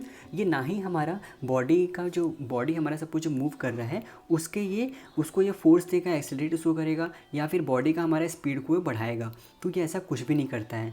तो हमारा इसे बोला जाता है कोरियोलिस इफेक्ट जो है ये एक टाइप का बस इफेक्ट है, ना ही ये एक ट्रू फोर्स है। और कोरियोलिस इफेक्ट जो है हमारा उसे हम फिक्सियस फोर्स भी बोलते हैं, ओके। हमारे यहाँ पर क्या बोल रहा है कि कोरियोलिस इफेक्ट की वजह से हमारा अर्थ पे जो ऑब्जेक्ट मूव करते हैं वो हमारा कर्व पाथ को फॉलो कर लेते हैं, ठीक है। मतलब जो ऑब्जेक्ट सपोज हमारा अर्थ में अगर मूव कर रहा है इस डायरेक्शन में, तो वो आइदर इस साइड चेंज हो जाएंगे या फिर इस साइड हो जाएंगे चेंज, ठीक है। तो वो हमारा कैसे डिपेंड करता है, क्या होता है, उसके बारे में भी अच्छे से पढ़ेंगे।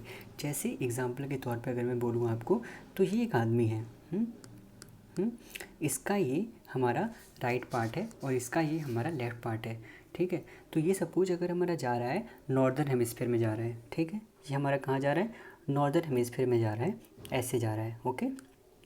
तो इस दौरान क्या होगा हमारा यहाँ पर जो इसका इंटेंडेड पाथ ये है, इंटेंडेड पाथ कैसा है, ये है, लेकिन ये हमारा इंटरनल पाथ इसका चेंज होकर कोलिस इफेक्ट की वजह से ये इस डायरेक्शन में मूव कर जाएगा, राइट की तरफ, ठीक है। और वही अगर ये साउदर्न हेमिस्फीयर में जा रहा है, ठीक है, साउदर्न हेमिस्फीयर अगर में जा रहा है तो उस दौरान क्या होगा हमारा, यहाँ पर अगर जानना चाहता है तो उस दौरान हमारा इसका जो डायरेक्शन है उसका ये लेफ़्ट की तरफ ये हमारा मूव कर जाएगा। समझ में आ गया, क्लियर है। तो हमारा ये बोला जाता है कि Coriolis effect do not influence the speed of moving object. ये किसी टाइप का स्पीड में किसी टाइप का इफेक्ट यहाँ पर नहीं हुआ, बस ये एक डायरेक्शन जो है, इंटेंडेड डायरेक्शन जो उनका इंटेंडेड पाथ होता है उसको ये चेंज कर देता है इनटू द कर्व पाथ। तो हमारा ये बस एक ऑब्जर्वेशन है या एक फिनोमिना है बोल सकते हैं, जो कि हमारा रिफ्लेक्ट करता है मूविंग ऑब्जेक्ट को from the intended path to the right in northern hemisphere, हमारे नॉर्दर्न हेमिस्फीयर सपोज है, to and to the left in southern hemisphere, ठीक है। ये इसका राइट पार्ट था ना, तो ये हमारा राइट पार्ट में कन्वर्ट ये मूव किया कब किया, जब हम नॉर्दर्न हेमिस्फीयर में जा रहे थे। वही जब हम साउदर्न हेमिस्फीयर में जा रहे थे तो इसका कैसे मूव किया, ये कर्व किया हमारा, ये लेफ्ट की तरफ मूव किया, ठीक है। Now what causes Coriolis effect, Coriolis effect हमारा किसके वजह से होता है, तो ऐसा बोला जाता है कि Coriolis effect is a result of difference in the speed of the earth rotation at different latitudes. More specifically Coriolis effect rises due to rotation of the earth towards east. तो आप इसे अगर लिखना चाहें तो लिख सकते हैं, मैं आपको यहाँ लिखा दे रहा हूँ, साथ में लिखिए the Coriolis effect, what causes Coriolis effect, topic लिख लीजिएगा। नाउ द कोरियोलिस इफेक्ट, एक मिनट, ठीक है। Now the Coriolis effect is the result of the difference in the speed of the earth rotation. Earth rotation का मतलब यहाँ पर क्या समझ पा रहे हैं, इक्वेटर पे देखिए हमारा जो अर्थ का स्पीड होता है ना बहुत ज़्यादा होता है एज कम्पेयर टू पोल्स, तो यहाँ पर ही उस पर जो डिफरेंस आ रहा है हमारा speed of the earth rotation, उसके वजह से हमारा कोलिस इफेक्ट का चेंजेस आता है। अगर मोर स्पेसिफिकली बोला जाए तो हमारा जो अर्थ जो मूव कर रहा है ना, कहाँ से, towards east, west to east जो हमारा मूव कर रहा है उसके वजह से हमारा ये मेनली होता है बोल रहा है। तो मोर स्पेसिफिकली अगर हम देखें तो Coriolis effect rises due to rotation of the earth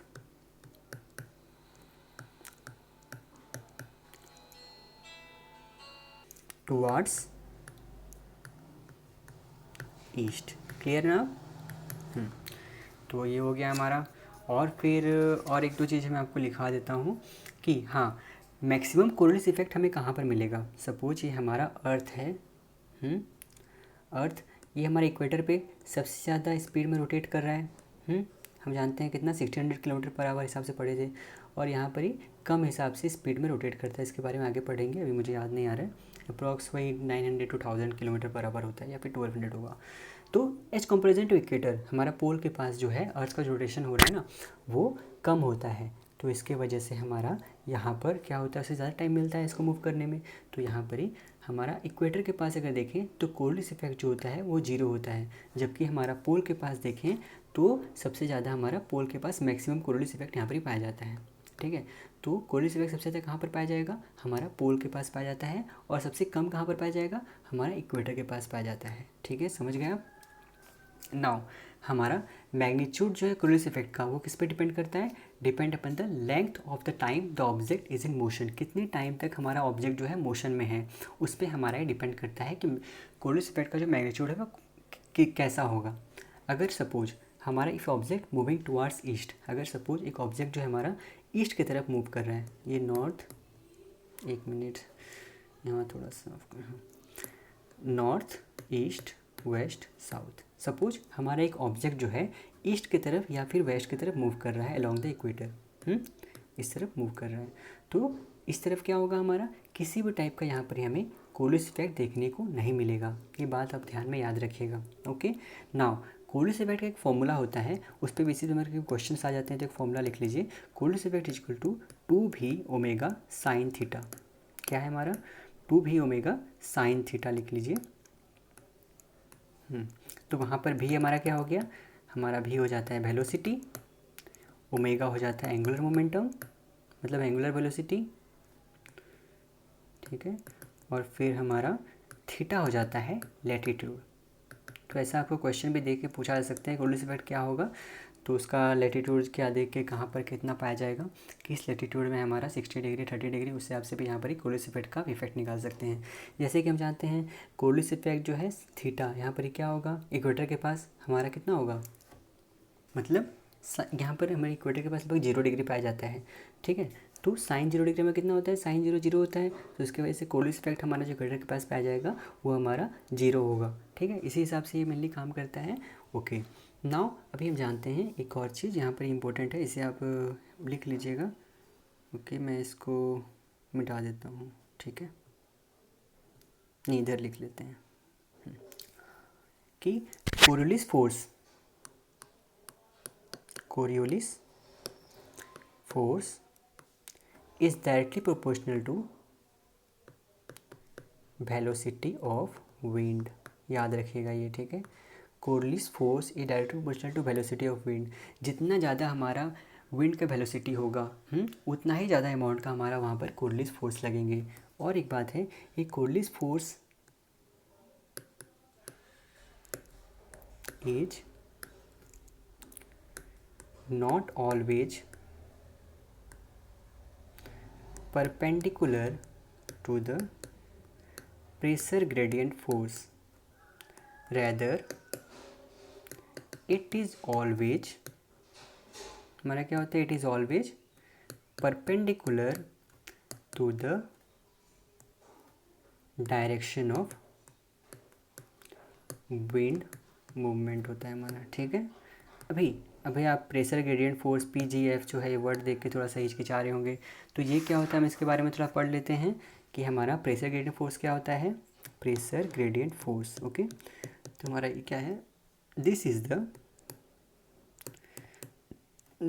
the लिख लीजिए डिफरेंस ऑफ प्रेशर, ध्यान से लिख रहे हैं तो लिखिए याद से, this is the difference of pressure which causes air movement, which causes air movement without pressure gradient force, there will be no wind, ठीक है, ओके। तो PGF क्या होता है, this is the difference of pressure which causes air movement. Difference of pressure जो हमें मिल रहा है, जैसे हाई लैटिट्यूड पे हमें क्या मिलेगा, हाई प्रेशर हाई प्रेशर पे हम हाई लैटिट्यूड पे हमें हाई प्रेशर मिलेगा, लो लैटिट्यूड पे हमें लो प्रेशर मिलेगा। तो उसके वजह से क्या हो जाएगा, हमारा एक डिफरेंस ऑफ प्रेशर मिलेगा, मतलब प्रेशर में डिफरेंस मिलेगा कि नहीं, ऑब्वियसली हाई प्रेशर से लो प्रेशर में यहाँ पर आता है, तो उसी की वजह से हमारा यहाँ PGF pressure gradient force develop होता है। और बिना विदाउट प्रेशर ग्रेडियंट फोर्स अगर there will be no wind, no wind, ठीक है, NO, नो, मतलब इसका अगर सिंपल लैंग्वेज में अगर मैं बोलूँ आपको, ये तो जगह कहाँ यार, एक तो जगह और मिल जा, तो इसे क्या बोलने का मतलब है कि हमारा ऐसे ये अर्थ है, एक मिनट जान हो रहा है, तो यहाँ पर हमारा क्या बोल रहा है कि जैसे हम ये हाई लैटिट्यूड में प्रेजेंट है सपोज, ठीक है, हाई लैटिट्यूड प्रेजेंट है तो क्या होगा, हमारा यहाँ का हाई प्रेशर यहाँ पर ही प्रेजेंट होगा, और वहीं हमारे लो लैटिट्यूड में अगर प्रेजेंट है तो यहाँ का क्या होगा, हमारा लो लैटिट्यूड प्रेजेंट होगा, तो क्या होगा, हमारा एयर जो है ना वो ब्लो कैसे करेगा, हमारा हाई प्रेशर से लो प्रेशर की तरफ आने की कोशिश करेगा, ठीक है। तो अगर हमारा यही अगर डिफरेंस नहीं रहेगा, दोनों अगर इक्वल रहेंगे तो क्या हमारा विंड ब्लो करेगा, नहीं करेगा। तो वही यहाँ पर ही, इसीलिए यहाँ पर ही बोला गया है कि प्रेशर ग्रेडियंट फोर्स क्या है, this is difference of pressure which create air movement, without pressure gradient force there will be no wind. समझ में आ गया ना, ओके। अभी हम पढ़ते हैं, आगे बढ़ते हैं, ओके। हम यहाँ पर ही वही सब जो पढ़ चुके हैं वही सब यहाँ पर लिखा हुआ है। और फिर एक है यहाँ पर ही मैरी मैरी गो राउंड, ये मेनली है, तो इसमें क्या होता है मैं स्टोरी बता देता हूँ आपको। यहाँ पर ये क्या है, एक मिनट, डायग्राम। आप हाँ, अगर बुक आप खरीदे हैं तो इसको आप स्कैन करके बहुत ही अच्छे तरीके से इसमें आप देख सकते हैं, एनिमेशन वीडियो यहाँ पर दिया गया है कोरियोलिस इफेक्ट होने मैरी गो राउंड के ऊपर, ओके। तो इसमें मेनली होता है क्या हमारा, एक यहाँ पर आप भी बचपन में गेम खेले होंगे। तो ये एक लड़की है, ये एक लड़का है। दोनों एक दूसरे के पास जो बॉल फेंक रहे हैं, तो उस दौरान क्या होता है, ये दोनों एक दूसरे को देख तो रहे हैं, लेकिन अगर सीधा फेंकेंगे ना तो क्या होगा, बॉल जो है इस तरफ मुड़ जाएगा। अगर इससे सीधा ये लड़की इधर फेंकेगी तो क्या होगा, बॉल जो इस तरफ मुड़ जाएगा। तो वही हमारा कोलिस इफेक्ट की वजह से ये सब होता है। ठीक है, तो वही हमारा मेनली यहाँ पर बोला है क्या वजह से होता है, हम इसके बारे में आगे पढ़ चुके हैं। तो कोलिस इफेक्ट का यहाँ पर बताया है, तो इसको पढ़ने का कोई मतलब है नहीं। तो जो हमारा बेसिक कॉन्सेप्ट था, मेन जो कॉन्सेप्ट था, हम उसको अच्छे से पढ़ चुके हैं। तो आप उसे बस याद रखिएगा कि Coriolis effect directly proportional to velocity of wind. Coriolis effect is not always perpendicular to precipitated force, rather it is always perpendicular to direction of wind movement. और इन सिंपल लैंग्वेज अगर बोला जाए तो इन ओवरऑल मैं आपको बता देता हूँ एक और चीज़ कि हमारा कोलिस इफेक्ट क्या है, ये किस वजह से होता है, because of the rotation of the अर्थ। और हमारा जो जैसे अर्थ हमारा मूव कर रहा है वेस्ट टू ईस्ट डायरेक्शन में, उस वजह से हमारा कोलिस फोर्स यहाँ पर डेवलप होता है, और या फिर कोलिस इफेक्ट हमारा डेवलप होता है। और कोलिस इफेक्ट क्या है, ये हमारा एक टाइप का फिक्सियस फोर्स है, ये हमारा एक ट्रू फोर्स है नहीं, ठीक है, ये फिक्सियस फोर्स है। ओके, और कोलिस इफेक्ट जो है वो हमारा किस लिए डेवलप हो रहा है, due to the rotation of the earth, ये पढ़ चुके। और हमारा ये क्या करता है, it deflects the wind direction, wind direction को डिफ्लेक्ट करता है, ना ही कि उसका वेलोसिटी को। वेलोसिटी मतलब उसका स्पीड को इफेक्ट नहीं करता है, ना ही उसका कुछ चीज़ को इफेक्ट करता है। ठीक है, बस उसका जो डायरेक्शन में जो इंटेंडेड पाथ में वो जाना चाहता है, उसका वो इंटेंडेड पाथ को ही वो चेंज कर देता है। बस ये हमारा कोलिस फोर्स का ये इफेक्ट होता है। और हमारे ये इफेक्ट कैसे होता है कि जो डिफ्लेक्शन होता है वो हमारा राइट की तरफ, जब हमारा नॉर्दर्न हेमिस्फीयर के जाना, नॉर्दर्न हेमिस्फीयर की तरफ वो जाना चाहता है, तो उसका जो डायरेक्शन होता है वो राइट की तरफ मुड़ जाता है। और फिर अगर साउदर्न हेमिस्फीयर की तरफ जाना चाहता है तो उसका जो डायरेक्शन होता है हमारा लेफ़्ट की तरफ मुड़ जाता है। तो ये बेसिक हमारा कॉन्सेप्ट है। ओके, सब क्लियर है हमारा। ओके, अभी हम आगे देखते हैं। अ टेल ऑफ, यहाँ पर ही था, अ टेल ऑफ टू मिसाइल्स। तो यहाँ पर ही क्या है, हाँ यहाँ पर देखिए, बोल रहा था ना अर्थ का स्पीड, तो यहाँ पर ही दिया हुआ है। अर्थ का स्पीड हमारे इक्वेटर पे कितना है, 1600 किलोमीटर पर आवर। वही अगर हम देखें पोल पे तो 800 किलोमीटर पर आवर। जो कि अगर माइल में देखेंगे तो 500 माइल पर आवर। वही हमारे इक्वेटर पे 1000 माइल पर आवर। और 30 डिग्री नॉर्थ लेटीट्यूड पे हमारा कितना है, 1400 किलोमीटर पर आवर। वैसे ही यहाँ पर है। ओके, तो आप ये याद रखिएगा कि अर्थ का रोटेशन का स्पीड जो है हमारा इक्वेटर से पोल की तरफ डिक्रीज कर रहा है और पोल से इक्वेटर की तरफ इंक्रीज कर रहा है। ये जो वर्ड है थोड़ा याद रखिएगा, कितना कितना हो रहा है। हमारे इक्वेटर के पास अर्थ का रोटेशन स्पीड कितना है, 1600 किलोमीटर पर आवर है। और हमारा पोल के पास अर्थ का रोटेशन का स्पीड कितना है, 800 किलोमीटर पर आवर है। और पूरा अगर टिप पॉइंट में देखेंगे तो कितना है, 0 किलोमीटर पर आवर ही तो मूव ही नहीं करेगा। ओके, फिर हमारा 1600 किलोमीटर पर आवर जो है हमारा कहाँ पर, इक्वेटर की तरफ। ये पूरा ये वर्ड तो याद रखिएगा बच्चे, ठीक है। तो एक बार ऐसा हुआ था कि यहाँ से एक मिसाइल छोड़ा गया था। तो मिसाइल का पहुँचाने का मन था इधर, कहीं इधर साइड। तो हमारा मिसाइल को इधर पहुंचाने का मन था, यहाँ से यहाँ तक। तो लेकिन क्या हो गया, वो यहाँ से सीधा छोड़े, सोच रहे थे यहाँ पर आ जाएगा, लेकिन ऐसा नहीं हुआ। हमारा जो मिसाइल है वो कोलिस इफेक्ट के चलते इस डायरेक्शन में मूव कर गया। ठीक है, क्योंकि मैं साउदर्न हेमिस्फीयर भी आ रहा था, देखिए, ठीक है। तो यहाँ पर ही इस तरफ मूव कर गया। और वही अगर हम बात करें, जबकि नॉर्दर्न हेमिस्फीयर की बात करें तो इधर के, हाँ ठीक है ठीक। अब अगर वही फिर अगर बात करें, हमारा ये इस तरफ ऐसे मूव करना चाहता है, तो उस क्या होगा, उस दौरान हमारा ये क्या होगा, इस तरफ हमारा मूव कर गया कोलिस इफेक्ट के चलते। तो बस यही हमारा बोला गया कि ये गालपागोस आइलैंड से यहाँ पर छोड़ा गया था, सोच रहा था इधर से यहाँ तक पहुँच जाएगा, और हमारा इसको यहाँ से छोड़ा गया कि आके यहाँ पर पहुँच जाए, लेकिन ये इधर चले गया और ये भाई साहब इधर चले गए। तो इसलिए हमारा यहाँ पर ही चेंजेस यहाँ पर ही पाए जाते हैं। ठीक है, तो हमारा कहाँ से छोड़ा गया था, ये इक्वेटर से छोड़ा गया था और हमारा ये पोल से छोड़ा गया था। ठीक है, डिफरेंस समझ में आ गया ना। तो इसमें कुछ खास है नहीं आपको। फिर changes in the Coriolis effect with latitude, किस तरीके से हमारा चेंजेस पाए जाते हैं वो सब मैं आपको बता चुका हूँ। कि कहाँ पर क्या है वो सब बता चुका हूँ। ठीक है, तो इसको पढ़ने का दरकार नहीं है। Now what global atmospheric circulation pattern exist. अभी ये जो है ना सबसे ज़्यादा इम्पोर्टेंट है, बहुत ज़्यादा इम्पोर्टेंट है। इसको हम बहुत अच्छे तरीके से पढ़ेंगे। आई थिंक बहुत ज़्यादा लंबा हो जाएगा, मैं इसको नेक्स्ट क्लास में कवर करूँ। हाँ, तो इसको हम नेक्स्ट क्लास में कवर करने के लिए रखते हैं, बहुत इंटरेस्टिंग टॉपिक है। इसके लिए खुला दिमाग से आप आइएगा तो इसको पढ़ेंगे, ठीक है। बाकी हाँ, वीडियो आने में थोड़ा लेट हो रहा है क्योंकि ऐसे ही मेडिकल केसेस इतने सारे मेरे पड़ जा रहे हैं ना कि बाहर जाने का हो जा रहा है। छोड़िए वो सब, तो आपका वो बस काम का चीज़ नहीं है। तो बस मैं अपलोड इसलिए नहीं कर पा रहा था, मेडिकल केसेस था, बस आप ये जान लीजिए। तो मैं अब कोशिश करूँगा, मैं जितना जल्दी से जल्दी हो सके ये सब ख़त्म करने की कोशिश करूँगा। और टारगेट रखते हैं और मैक्सिमम नेक्स्ट मंथ का 15 डेज़, मतलब अप्रैल 15 तक मैं ये कोशिश करूँगा पूरी बुक ख़त्म कर दूँ। ओके, सो लेट होने के लिए, लेट जो हो रहा है इसके लिए बहुत ही सॉरी। और कोशिश करते हैं सब कुछ ख़त्म करने का बहुत ही अच्छे तरीके से, और धीरे धीरे हम पढ़ रहे हैं। अभी तक हम जितना पढ़े हैं ना बहुत ही काफ़ी है, और इसमें से ही क्वेश्चंस हमारे आएंगे मेनली। तो आप पूरा कॉन्फिडेंट रहिए कि आप किसी भी टाइप का क्वेश्चन यहाँ पर ही सॉल्व कर सकते हैं। ओके, तो थैंक यू वेरी मच।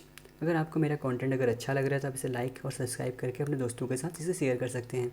बाकी अगर आपको किसी भी चीज़ का, कुछ भी चीज़ आपको पूछना हो या कुछ भी हो, तो आप उसे कमेंट सेक्शन में बेझिझक उसे कमेंट करके मुझे बताइएगा। Okay, so thank you very much.